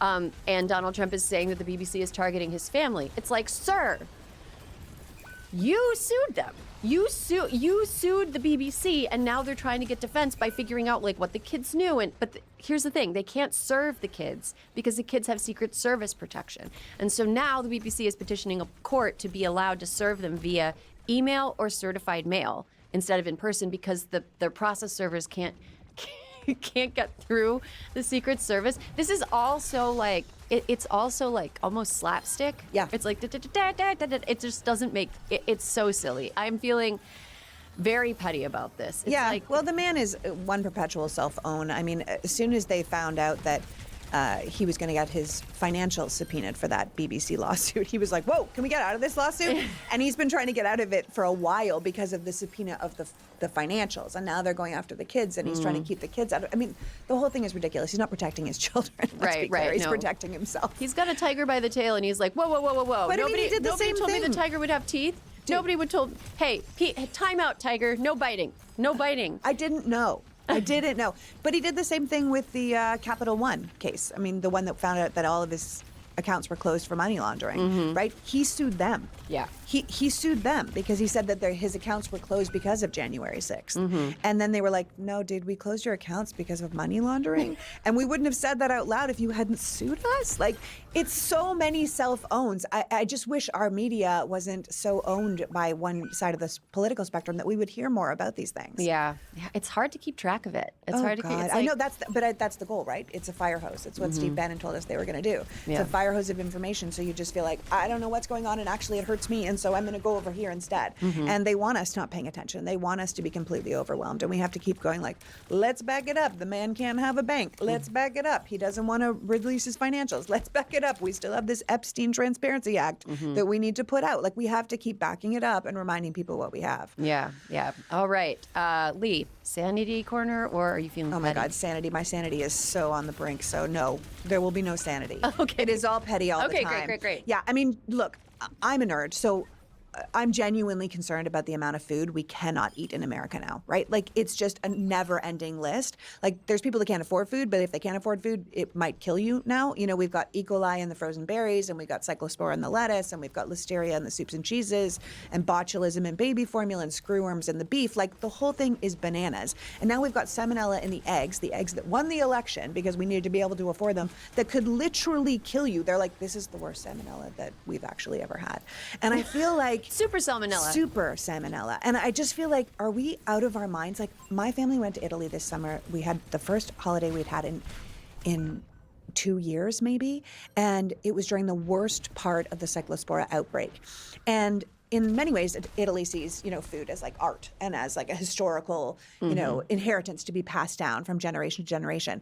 And as we were eating all this food and enjoying all this stuff and not worrying about being like poisoned, our country was literally poisoning its own citizens for profit, right? So it's hard to not consider that we have like ruined one of the most basic enjoyments in life by putting profit first. And that's not even talking about the fact that people will be out late at night, like on the streets, eating with friends, eating with family. And we do most of our eating like standing up at a counter, in the car, like, like everything's to go, because we don't prioritize food as a basic necessity in life that actually brings us joy. And then on top of that, we put profit first on everything. So now we're allowing the food companies to police themselves. And we've gone from policing, like checking for 8 foodborne pathogens to 2. We like cut the FDA by 20%. We cut the actual scientists from 11 to 3. Like, it's just obscene. Yeah. And people are really sick, and I enjoy eating. Very much. I enjoy eating, and like now I'm like, I don't know what to eat in this I feel country. like this food stuff has really ruined the summer. Like, what? Salads are fucked? Yep. Salads were fucked for most Berries of the are summer. fucked. Berries were fucked. Burgers are fucked. Burgers are fucked. Yep. Popsicles. There's new dog food. Dog food's now fucked. Oh, well, I'm not going to It's got salmonella in the dog food. Salmonella in the dog food. So like, we're going to kill your dog as well. What am I going to eat for lunch today? What are you going to have? I'm going to have to eat. You're going to have some nibblies. Oh, fuck. I'm going to have to. But it's ridiculous. Americans are being treated like disposable, worthless interferences in the corporate profit, and like just from what we eat. Yeah. That's obscene. Yeah. And it should make people angry. And it's why Maha caught so much movement in the first place, because people were like, what's in our food? Why is our food poisoned? Like, why do we have feces in our food? And why do we have these red dyes that are nowhere else in the world? I mean, it caught fire because people really do understand what's going on. And now I'm like, why are we so sick? Like, this is so dumb. And then we have no health insurance on top of it. So when we do get explosive diarrhea, we can't afford to go to the hospital. Like, well, you know what? The bright side of that is, poor man's Ozempic. Look, it's like Devil Wears Prada. Like, I'm one stomach flu away from my goal weight. Seriously. Thank you. Maybe he yeah. just wants us all to be hotter. Yeah. Hotter and thinner. Yeah, although there is a limit to that. There's definitely a limit. I don't think there's anything hot. Maybe that's what they're doing to the soldiers, too. Yeah, oh my God. Just don't eat. Yeah, gallows humor. Gallows humor here on Hysteria. That's all the time we have for this week's episode of Hysteria. Lee, thank you so much for coming by. What a pleasure. This was super fun. And listeners, if you want to get in touch, hysteria@crooked.com. There will be more Hysteria for you next week. Hysteria is a Crooked Media production. Our show is produced by Caroline Reston, Claire Fogarty, Kendra James, Adrian Hill, and me, Aaron Ryan. Our team includes Matt DeGroat, Rachel Gajewski, Delan Villanueva, Claudia Sheng, Mia Kelman, Jay Banks, Charlotte Landis, and Jordan Cantor. Our staff is proudly unionized with the Writers Guild of America East.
My headphones died, apparently.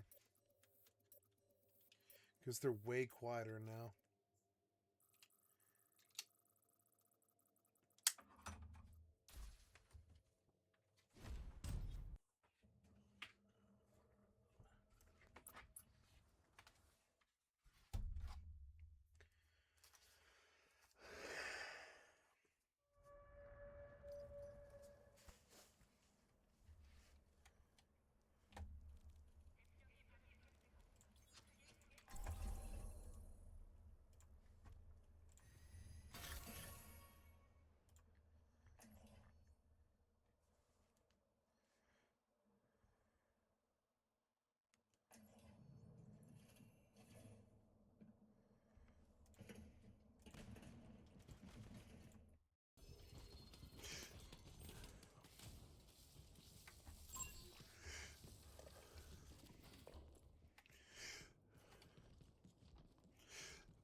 I went deep undercover in the Republican Party for over a year, just to see what they're like when they believe no one is watching.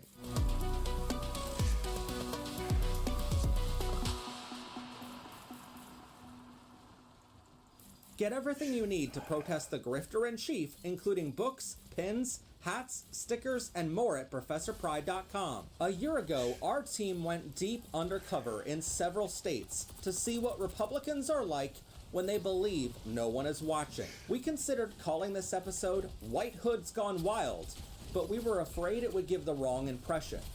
We wanted to see not only what they believe, but why they believe it. What we learned was invaluable to how we break through to our friends, family members, and loved ones who fell for political lies, no matter how absurdly dumb those lies may have been. We created new social media pages, posted a few ridiculous things about Donald Trump, and these Republicans let us into their private groups, telling us everything.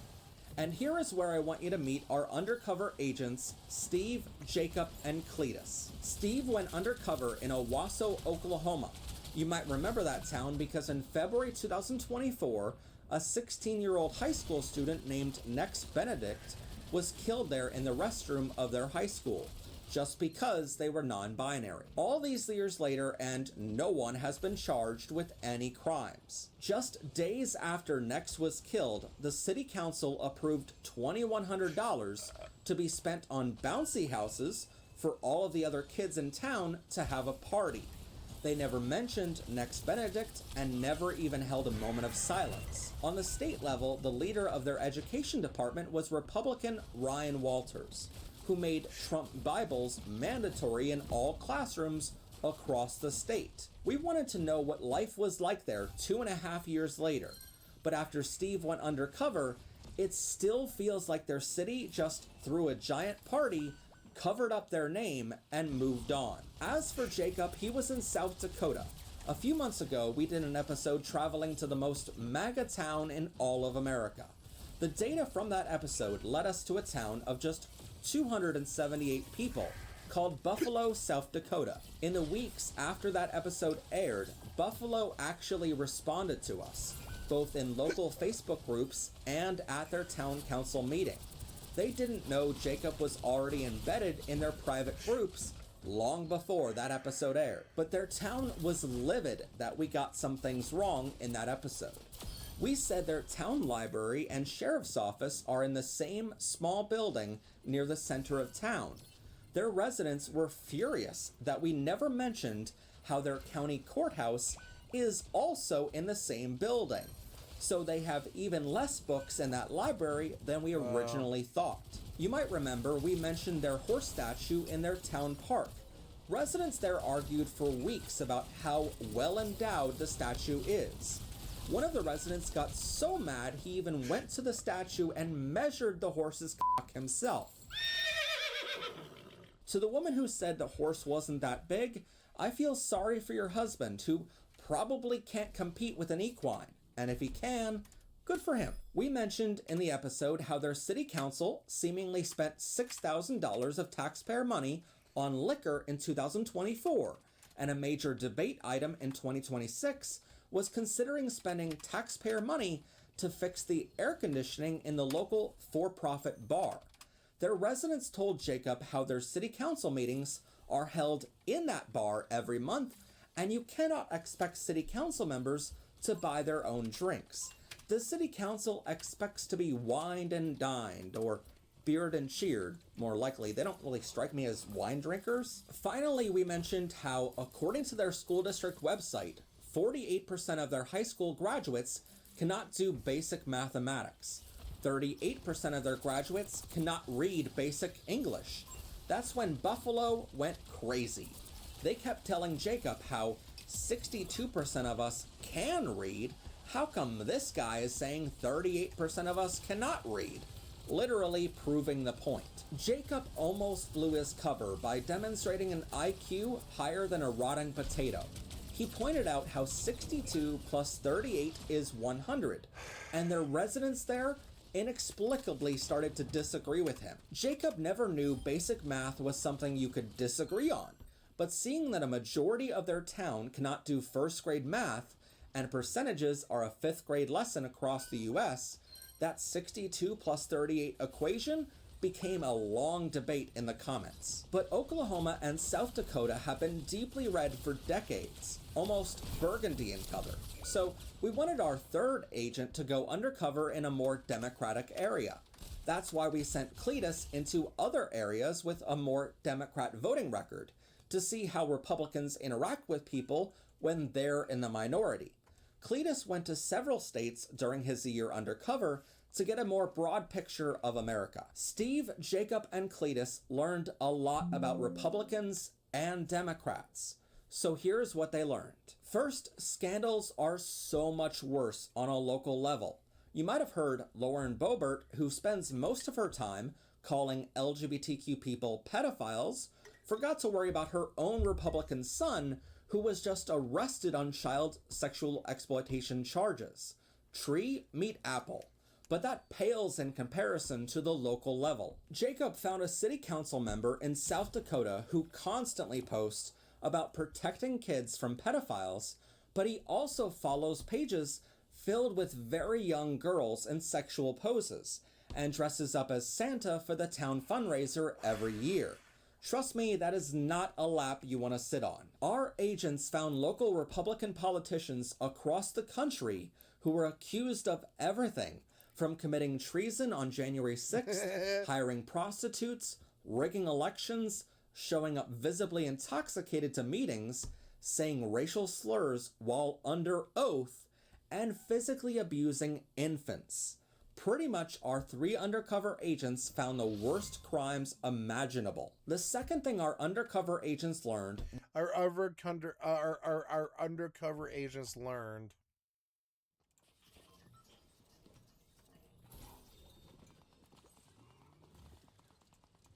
When Orange is the New Black launched on Netflix in 2013 as one of the streamer's first original shows, no one could have foreseen that it would change the face of television forever, in the absolute best and the absolute worst way. Although Orange was hugely successful for Netflix, bringing in millions of subscribers around the world and earning over $1 billion, unlike other Netflix juggernaut shows, the cast of Orange did not share in this financial success.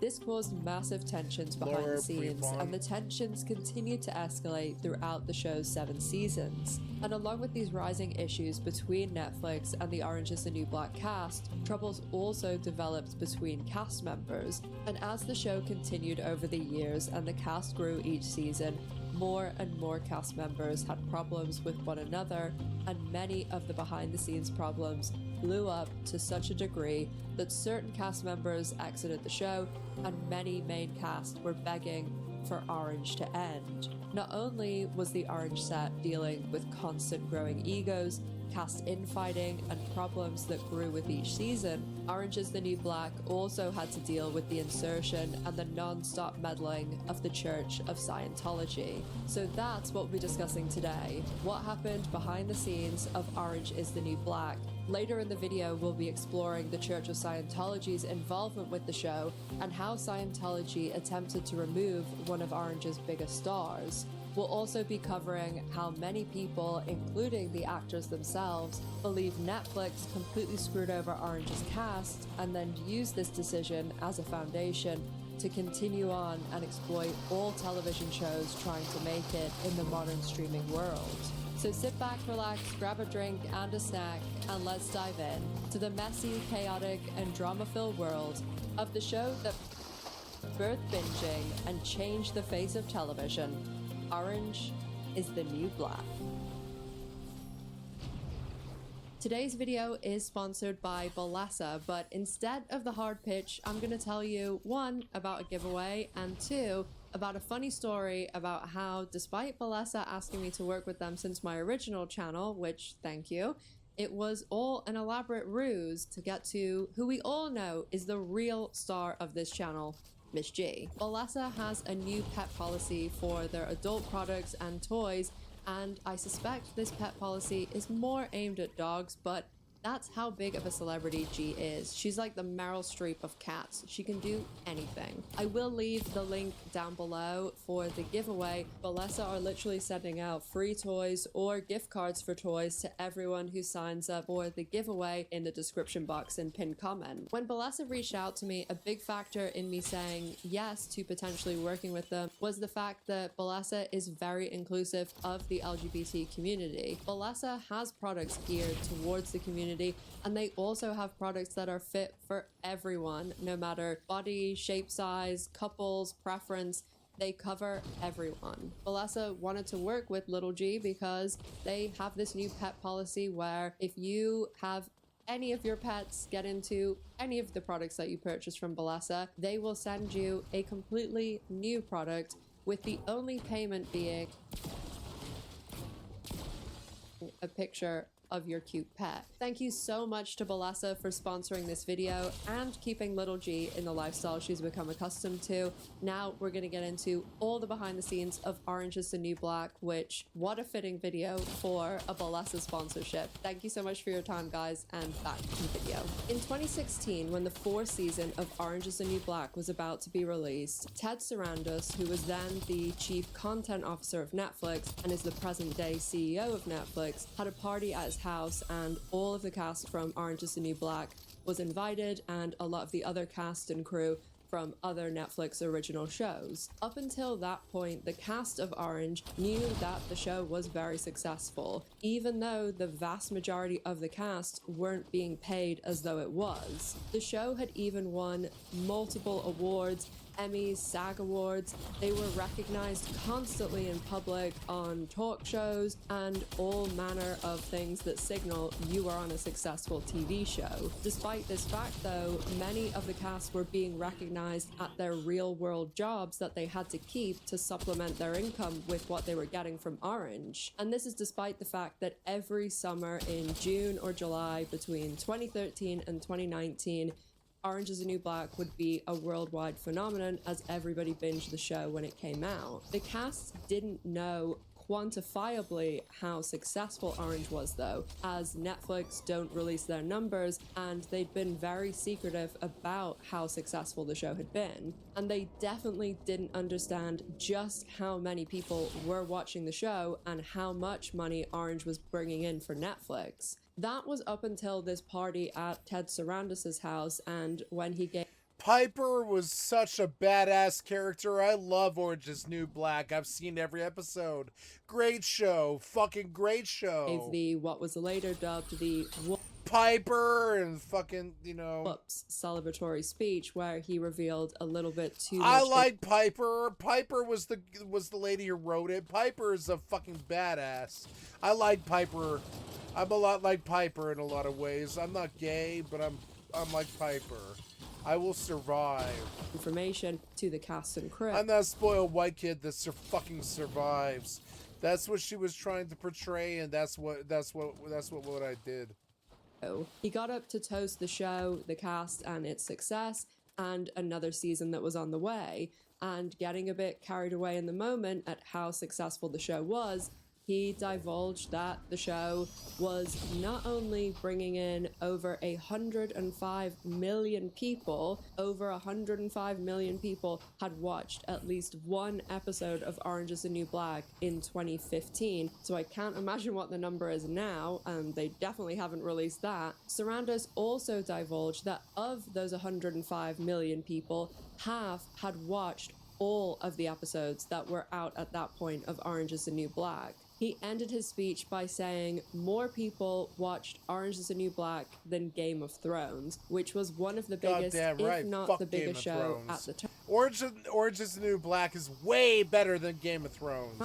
And HBO was paying most of the Game of Thrones cast $1 million an episode. Resentments had been building on the set of Orange is the New Black for quite a while due to the contracts and pay, as except for a few big names that were series regulars, the rest of the cast were being paid the lowest amount possible, and many of them were being paid day rates. This is the minimum amount that you can pay an actor per SAG, the Screen Actors Guild. Given how successful the show was and how much money Netflix was making from it, I don't think anyone would disagree with the fact that the cast were, for the most part, grossly underpaid. The year that Ted Sarandos made this speech in 2015, he made $22 million along with stock options and all of the other usual perks that you would get in that position. And that was all the while a lot of cast members were making the absolute minimum, and some later cast members that joined the show in the 3rd and 4th season even came out of pocket to join the show. That might sound like a crazy statement, but that's how little some cast members were being compensated, and we'll go over exact numbers and exactly how little some of them were being paid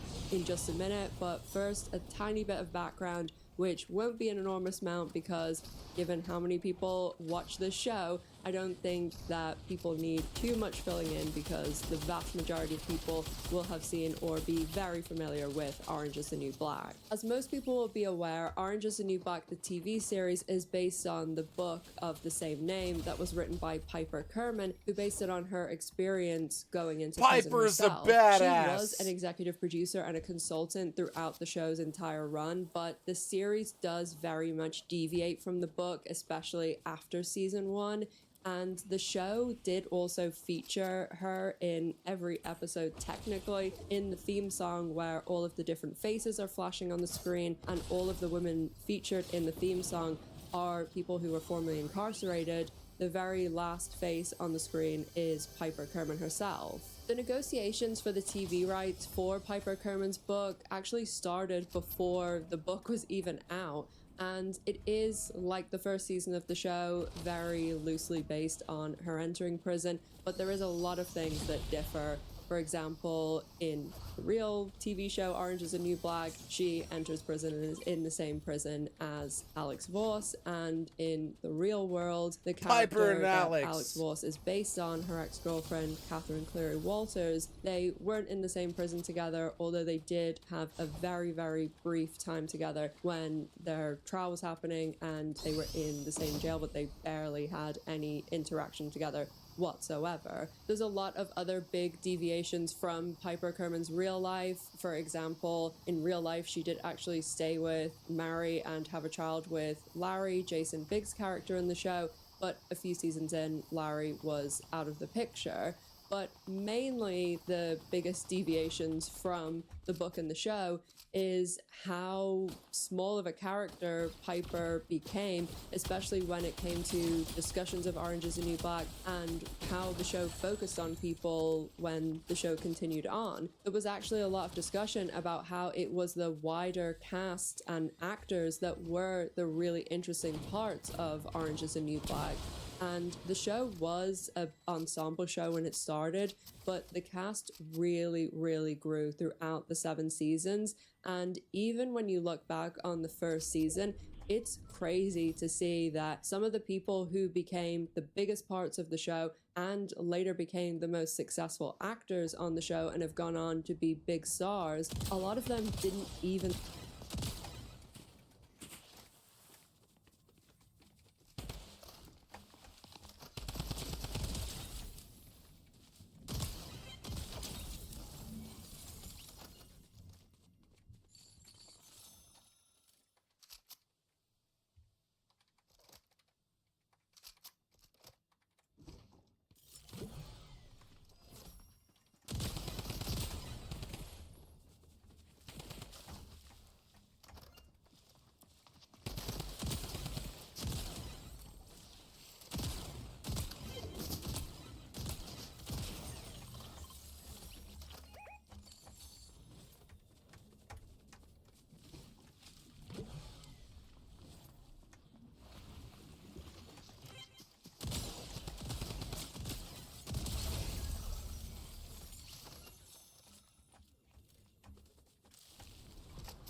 got it, baby.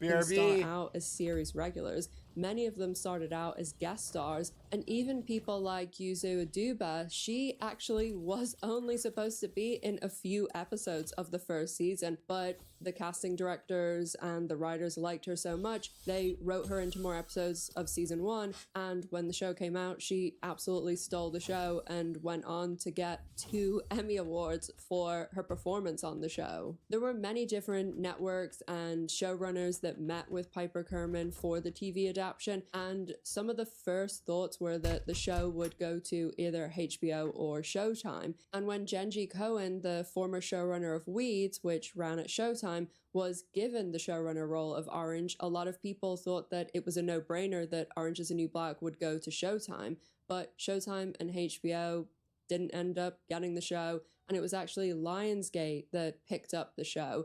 And this was just before Netflix really was doing everything with their own shows. Stranger Things was actually the first show that was 100% made, distributed, everything by Netflix, because Orange is the New Black was only the 3rd original series. When Orange is the New Black came out in July 2013, Netflix only had House of Cards that came out in March 2013 and Hemlock Grove that came out in April 2013. Those are the only original series, but because they weren't out whenever Orange was being cast and initially talked about, people were really confused whenever they heard Netflix, the company that sent us movies and TV shows through the mail, they're going to make a TV show themselves, and it's not actually going to go on TV, it's going to be watched through the internet.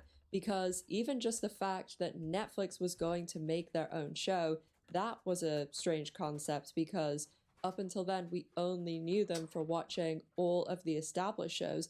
And as I mentioned, because they had such a good library, because no one else had streaming services then, that's just what you thought Netflix was. Oh, where all of your old favorite shows and movies were. And then the fact that it wasn't going to go on TV, that also was such a strange concept. And we were really only moving into the place where streaming and things were possible because it just wasn't something that was done. In fact, there was actually a little tiny period where the cast of Orange did actually get some tiny bit of residuals, because at this stage when Orange is the New Black was being made and first coming out, Netflix wasn't even in all of the territories yet. And so certain other countries that didn't have Netflix yet, Netflix sold Orange is the New Black to an actual TV channel. And so it was shown in a traditional way and they received residuals from that. But that only lasted a very short period of time until Netflix was fully global. I remember having so many conversations about Netflix making an original show. A lot of people initially thought it was going to be something like the webisodes that a lot of shows used to do. So there was The Office, Lost. They used to do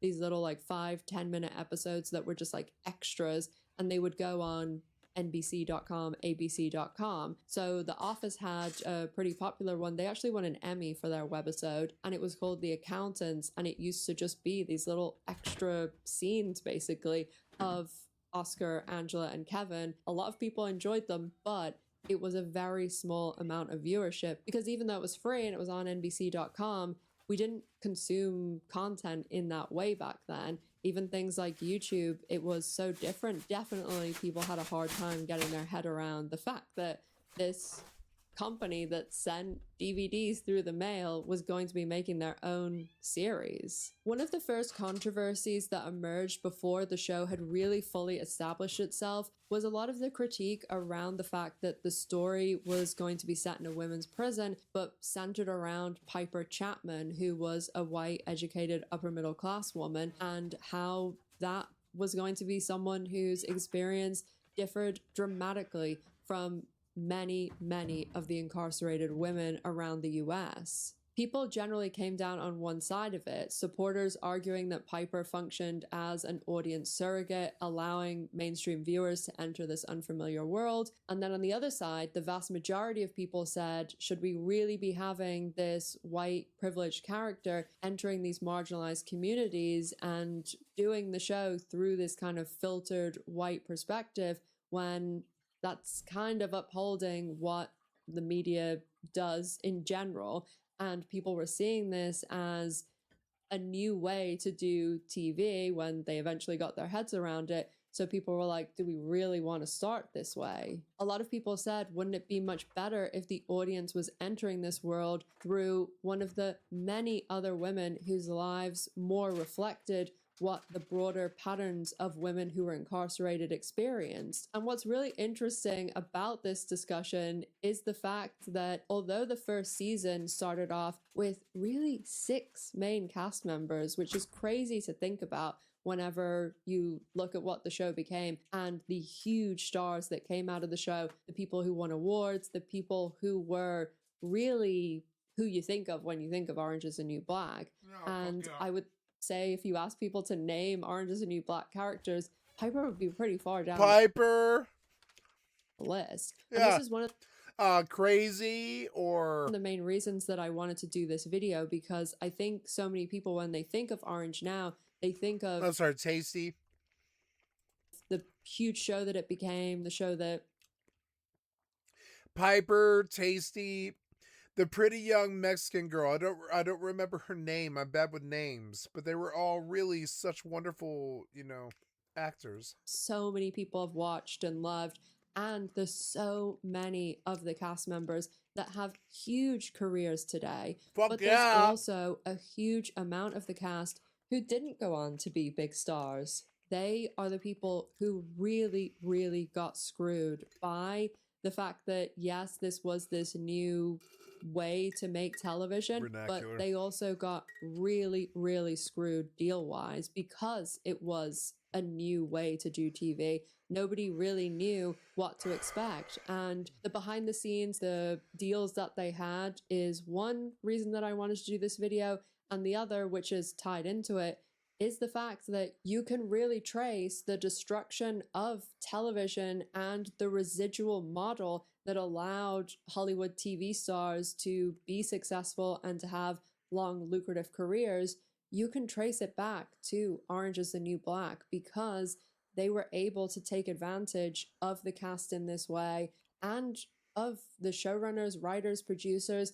Nearly everyone got screwed by this show, even though it was so successful. The only people who didn't get screwed, of course, were Netflix, who I cannot imagine the money that they made from this show, because even by their own statistics, when Orange was on, it was more successful than Stranger Things. It was their most watched show in 2016, even when Stranger Things and all these other Netflix shows were out.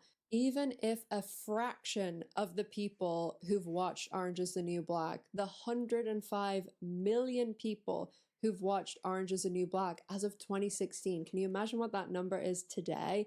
And when it was going on, half of those people watched Orange every episode. So I would bet a lot of those people either joined Netflix initially or renewed subscription. I am freaked out to think that all the men in my generation face the goddamn terrible baby boomer fucking crisis of throwing their own children in jail. I call it the Great Betrayal. And I can't even imagine what it was like for women. Like, we're snobby ass men. We think we're more important than everybody else. But we were just thrown in jail and cast to the fucking 7 seas. And it's just like, but I can't even imagine what it was like for women. Subscriptions for Orange is the New Black. That's the sexist part of my society, but you went to jail, and for me, it was like going to jail was like this 5-day thing. You were either in inner city jail or you were like in county jail, depending on what you did. Can you imagine how much was brought in just by Orange to Netflix when it was really getting its foot in the door for making content. It really cannot be overstated. Yeah, Orange is the New Black proved that streaming sites could come up with a television show that was actually good. How influential Orange was to Netflix. There was a bit of it streaming. that I didn't like. They seemed to be kind of anti-Russian. They seemed to be a little bit anti-black. They seemed to be sort of anti-white because they wouldn't let the princess white girl run all the girls in jail like she probably did in the real life. And it just kind of sucks. Like, you know, those things, that's okay, but I felt like I was being delivered a product, not the actual reality. And that's in the best possible way because, of course, it's great that we have more platforms. There's more TV being made that never would have been made if streaming didn't exist. And we got so many amazing, amazing actors that who knows if they ever would have had the careers. I love that look on her face where she's like, "We will not die here," and she's like, you know, I love that look on her face. It was real acting. They have today. And for all those amazing positives, they came at a terrible price for TV and Hollywood as a whole when it comes to television, because so much of TV had to do with residuals, and that just doesn't exist with streaming. You have people on Orange is the New Black who had one guest appearance in Law & Order SVU in 2004, and they made $600 a year off the residuals in the late 2010s, probably even still today. And in 1 year, residuals... This is why I don't want to be an actor. From Orange is the New Black, maybe $20. And this is why I pay myself. You guys pay me. So you guys pay me. I love you guys. Thank you so much. You guys pay me. The 90s, even in the early 2000s, you used to be able to get one great show. Someone like Leah Remini, she was on The King of Queens. She has spoken about the fact that that's her set for life. Between residuals and every so often they'll sell it to TBS or someone else or sell it globally. And that is you set for life. Of course, everyone knows the story of Friends. I've done video on Friends, even though HBO has demonetized it. But that's the absolute success of success. That's the absolute outlier. There's 1 in a million of those, and everybody else still does pretty well if their show does successful. And of course, you might say some of these things are champagne problems. A lot of these people are still working actors. Yes, some have huge careers, but there's many of them who they haven't been able to go on to establish a successful acting career. And a lot of them were on a TV show for 7, 5, even 3 years. One of the most successful TV shows of all time. They should be getting residuals. They should be able to get good income from the show that they were a huge part of. Why should Netflix, that is this massive, massive media conglomerate, why should they get hundreds of millions? Honestly, it probably is over $1 billion. The amount that they've made just from Orange, and the actors be left a lot of... No, I think she's wrong here.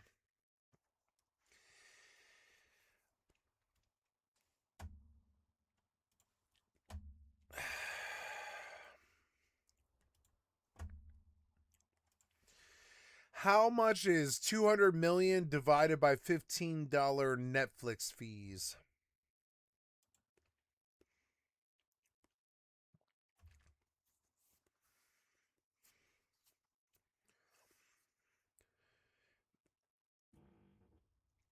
Is 13 million.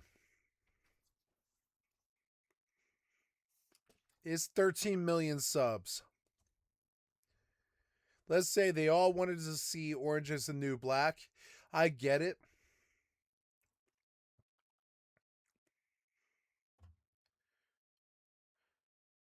It's every month, so it starts to really make sense, yeah.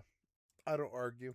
the time with nothing. There's even Orange cast members who have come out of pocket to be on the show. Beth Dover, who joined the show in season 3, she played Linda, who worked for the corporate prison company and dated Joe Caputo. She actually has spoken about the fact that when everything was said and done, when she'd paid for where she was staying and transportation and glam to certain events, she came out of pocket to do Orange in season 3 and 4 because she was guest starring. And a lot of the cast have also spoken about breaking even or making really, really small amounts of money.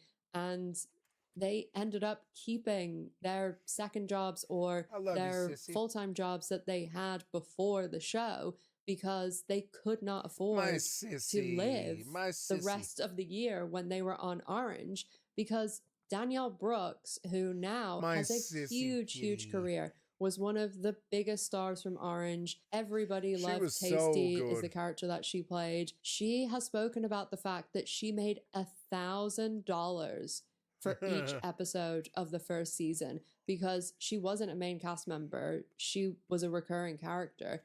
And there was only 6 main cast members in the first season.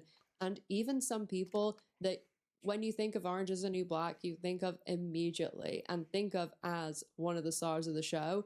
If you actually look at when people were made main cast members, it's wild. Someone like Samira Wiley, who played Pusey Washington, she was so good. really beloved character too, actress that people loved. She wasn't made a main cast member till season 3. And so if you're a guest or a reoccurring character, you are making a fraction of what people on the main cast would make. And this was a show that hit the trio. It was wildly popular with audiences, making huge money for Netflix. It was popular with critics. Sissy, I love you. It got nominated for a ton of awards and won a ton of awards. In fact, I remember there being an uproar from Hollywood when Orange was nominated and won so many awards because they didn't think this weird internet show should be allowed to be nominated. The very first year it came out, that was a huge talking point. Overall, Hollywood was pissed at this internet show from a largely unknown cast or cast whose careers had come down a lot,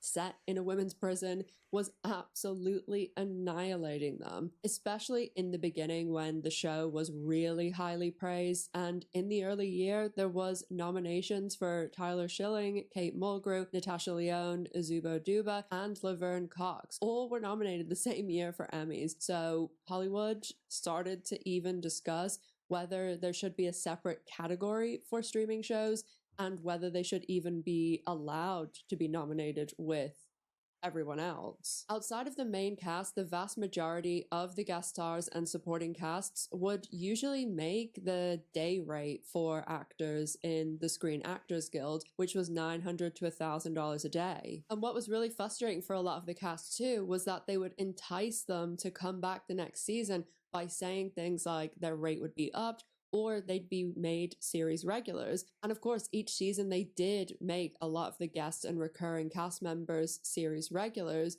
but that didn't cover everyone.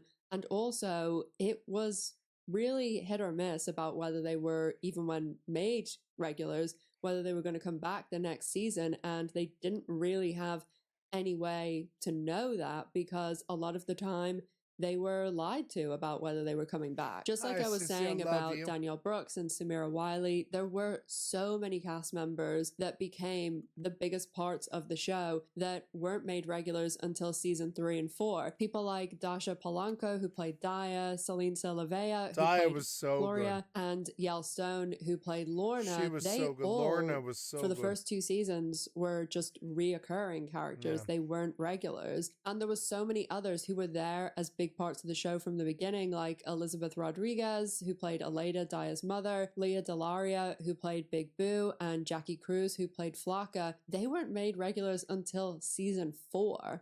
Many of the cast who were reoccurring had huge plot points and episodes centered around them. One of the really cool things about Orange is the New Black is that you never knew which characters were going to be focused on for the episodes when they came out. and they would do flashbacks that would flesh out a lot of the characters and give us this look into their life outside of the prison, and a lot of the times what led them to be in prison. If Orange came out today, we'd all know way ahead of time which characters were being focused on and who was the person for each episode. People will be talking about it on social media. But when a new season of Orange is the New Black came out, people looked forward to seeing who they were going to dive into that season. The flashbacks were a genius move, as you have a show with a large cast based in a prison, which means you're very, very limited on what you can do. But by introducing the character center flashbacks, and for anyone who didn't watch the show, it's pretty much what it sounds like. They would just, every episode, have a different character who would be showcased, and they would show flashbacks to their life before prison. And later they did show people who had got out, but of the main cast, usually a lot of them would get an episode each season. Some of them, like Alex and Piper, you would see bits from both of them, but sometimes it would be characters that didn't get enormous screen time, or in later seasons, it was great for characters that had been guest stars for a really long time, and you'd have these little scenes with them throughout the show, but they weren't a big focus at all. And then you'd get this episode where you learned so much about them, and a lot of the time it would change your whole opinion on them, or at the very least give you a lot of sympathy towards how the character ended up where they were. I can't emphasize enough how much the flashbacks were so key to the success of the show, because by being set in a prison and with a large cast, you can't really show anything about the characters, their family, their friends, their job, their home, even how they dress or how they do their makeup or how they live their life. I don't know this for a fact, but I would guess that their flashbacks were heavily inspired by Lost, which had just been a very successful show prior to Orange is the New Black starting. And in that show, it's the same sort of problem. They're stuck in an isolated environment, a group of people who didn't know each other and have no ties to each other, although in Lost, we later do find out that a lot of them did have ties, and there's no way to show anything about who the characters are or anything about their lives, so the flashbacks are genius. Plus, at least with Lost, there was the mysterious island with hatches and polar bears and smoke monsters to explore, but the show being set in a prison, it just really, really would have been pretty stale if it went on for 7 seasons just in the prison. As I said with Lost, you would find out that a lot of the characters did have either very direct connections to one another, like some being half siblings, or there was other connections that very loyal viewers watching very closely would be rewarded with. So there'd be a character that had a boss at a box store, and then later down the road, you'd see an episode, maybe seasons later, where that character's boss now worked for another character at a chicken shop. And there were some little bits of Orange that rewarded viewers in that same way. And there were connections and just things that you would get, like little Easter eggs, if you really watch the show closely. There also were little storyline Easter eggs, like a character might mention something very early on in the show, and we wouldn't actually learn about what really happened till seasons later. People like the character of Suzanne, Crazy Eyes, you didn't really know why she was in prison and what really happened until seasons later in the show. There even was flashbacks to childhoods of some of the characters, like the character of Alex. They did a whole episode going back to her childhood and teen years and early adulthood in the episode Fucksgiving. And in that episode, there's a flashback scene of Alex as a child being bullied by a girl who's played by a very young Sabrina Carpenter. By season 2, they also started to show some of the characters' lives when they left prison, and that actually began with Laura Prepon's character, Alex, but put a pin in that for just a second, and the oddity of the huge story that happened in the media when it was revealed Laura Prepon was leaving the show after one season, and there's a lot with Scientology and behind the scenes all and the stuff who she was dating and him not liking Orange, but we'll get into that in just a second, because you know I got to talk about my 2 favorite topics, Scientology and that 70s show cast, and I will put my contractual obligation in here of course, that 70s show. I must mention my #1 mortal enemy, Ashton Kutcher. But we'll talk about that in just a second, and the behind the scenes of Orange and how some of the cast behaved,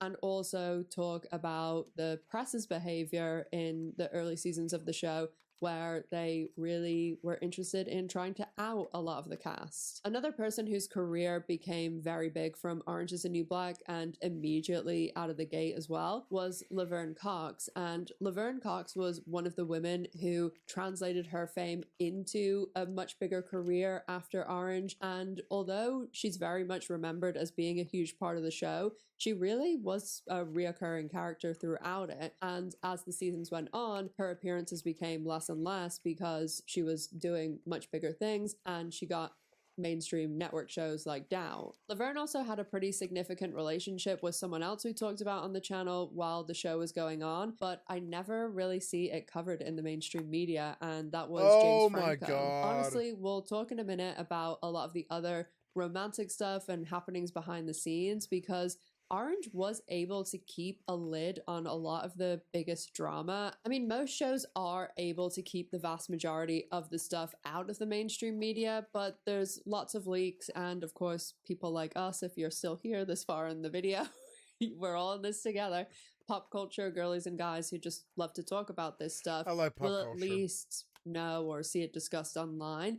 But for how popular Orange was and how global it was, there was a lot of stuff that didn't get massive coverage. There are, of course, discussions online now, but even at the time, it didn't get huge amounts of discussion. Prior to the show, Laverne Cox was mainly known for being in I Want to Work for Diddy, and actually Dasha Polanco, who played Daya, was allegedly who Diddy dated after Cassie, and that was because Dasha represented some of Diddy's brands. When Diddy's show won a GLAAD award in 2009, it was actually Laverne Cox that accepted it. And when Orange started, Laverne was working at a restaurant on the Lower East Side in New York as a drag queen, where she'd previously worked as a waitress, and she kept this job throughout the first run of the show. Just 1 year later, the same week that season 2 was being released, Laverne Cox appeared on the cover of Time magazine and was also the first trans actress to be nominated for an acting Emmy after she was nominated for her work on the first season. As we were just speaking about the flashbacks, there's an incredible episode that focuses on Laverne's character Sophia Brissett. And to do the flashback scenes for that episode, Laverne actually happens to have a twin brother. And so they used her twin brother to portray the pre-transition part of the episode. And it's just an amazing way that they did it. Some very minor spoilers for a storyline in season 5 and a little bit how it ends, but skip forward 2 minutes and you should be okay. But it's nothing like hugely spoilerish.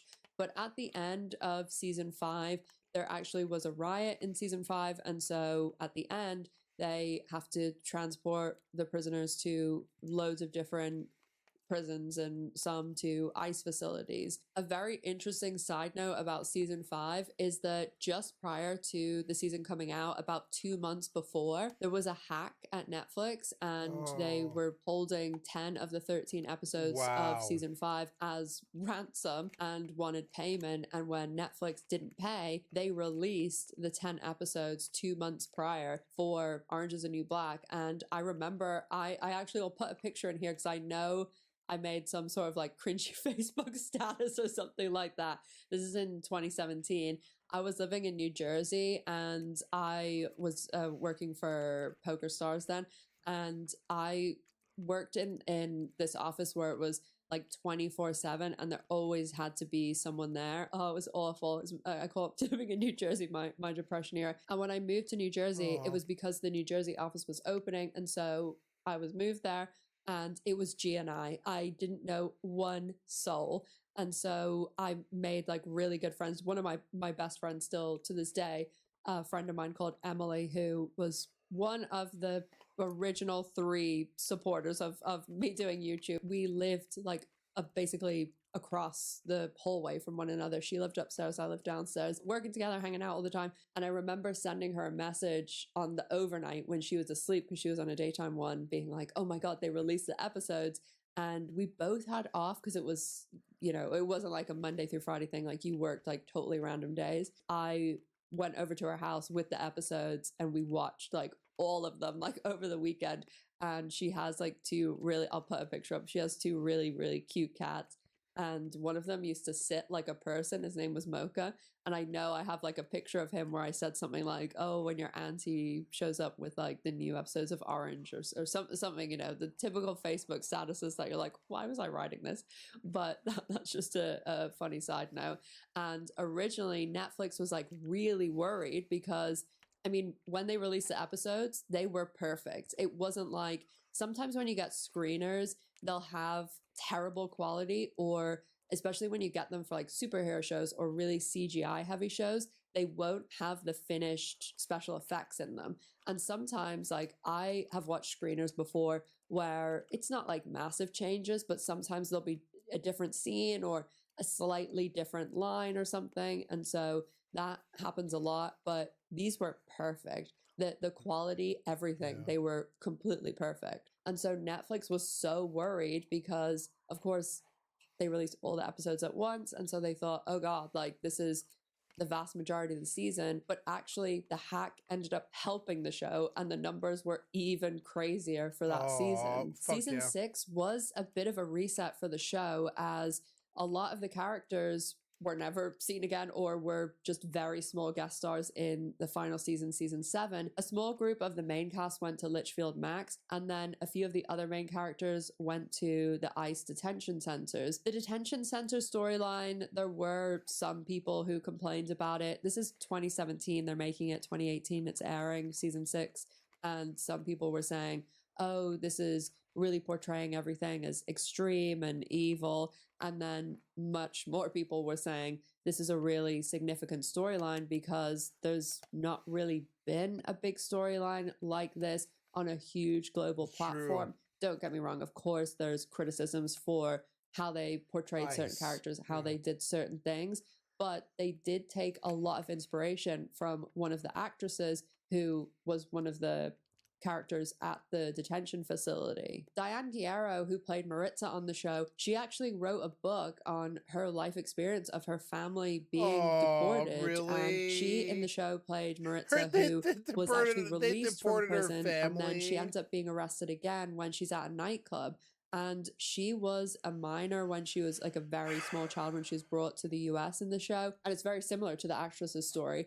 And in the show, Maritza didn't actually know that she didn't have legal status. And so when she's arrested, they actually end up deporting her back to Colombia. And Maritza doesn't know anyone, doesn't have anything, doesn't have any ties. She's lived her entire life in the US. And it's a really, really heartbreaking episode because the character of Maritza, she's been on the show the whole time. She was a smaller character in the very early seasons, but does become a big part of the show. And I remember watching the episode when it came out and watching the season and even explaining like a lot of the immigration stuff to my friends in the UK who watched the show because it's just so different, and the US immigration system is so difficult to go through.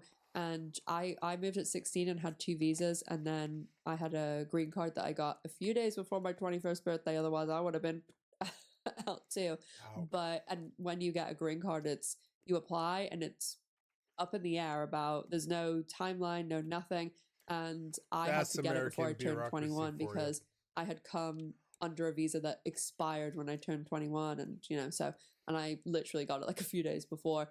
But even me going through the US immigration system, it's almost like a different system. Yes, it's very strict. There's lots of things you have to do. I mean, all sorts of background checks, blood tests, everything. But it's different, me as a privileged white person going from Ireland to the US than a lot of other people trying to emigrate there.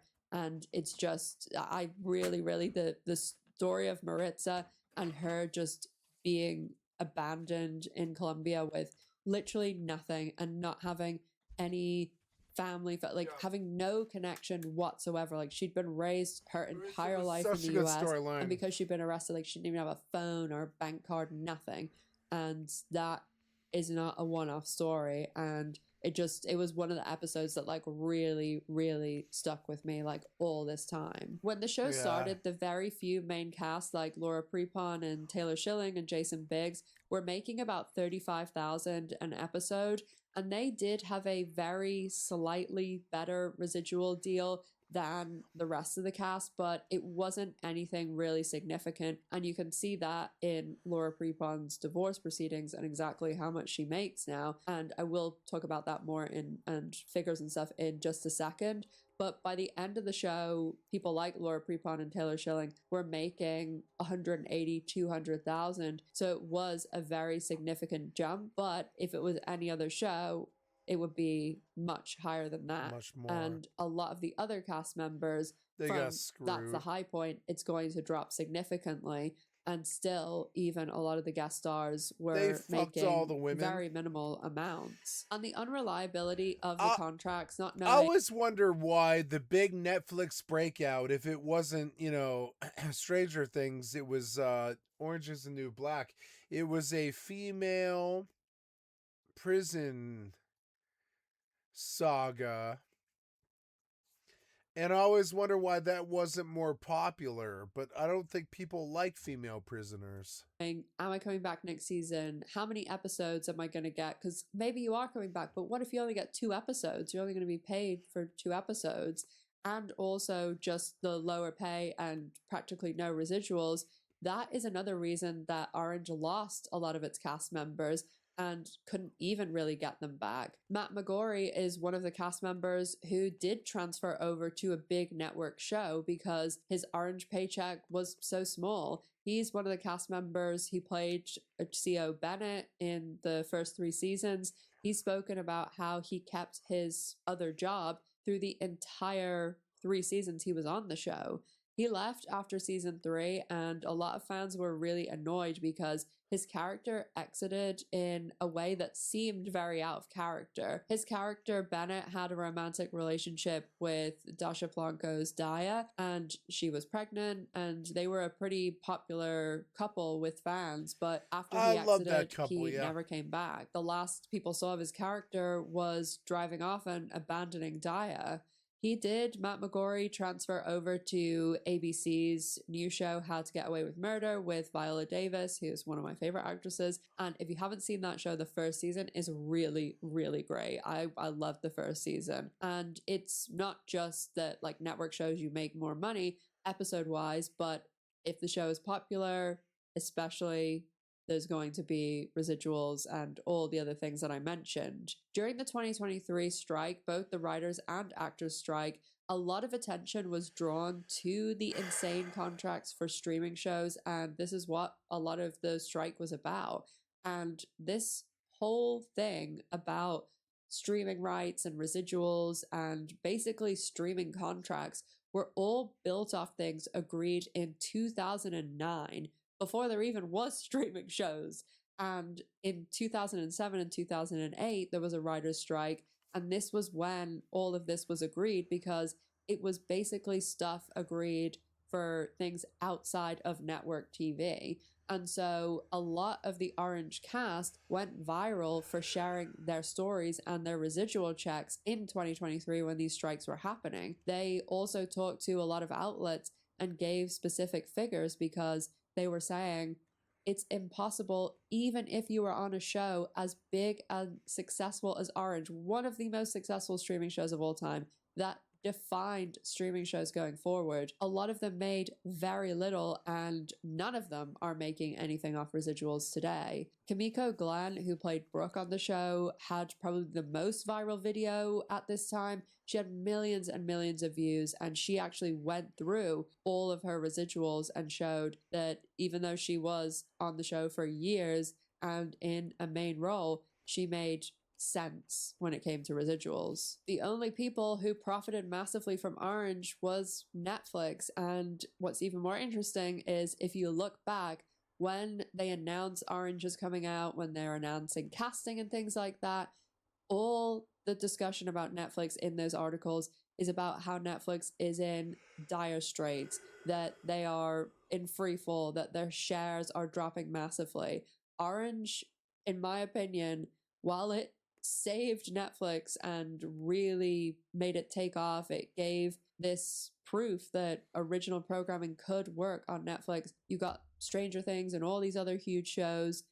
Orange is the New Black, in the same regard, as I've probably titled something similar to this, it did destroy television and actors' ability to have these successful careers off popular shows, because it showed you can get away with this, you can do this, and you can make insane money off streaming shows while your actors are entering contracts where they have their hands tied by what was agreed all the way back in 2009. And you can't even really blame the actors, because they had no idea what the show was going to become. If you look back again in these articles, and I remember at the time, people made fun of the fact that this show was happening.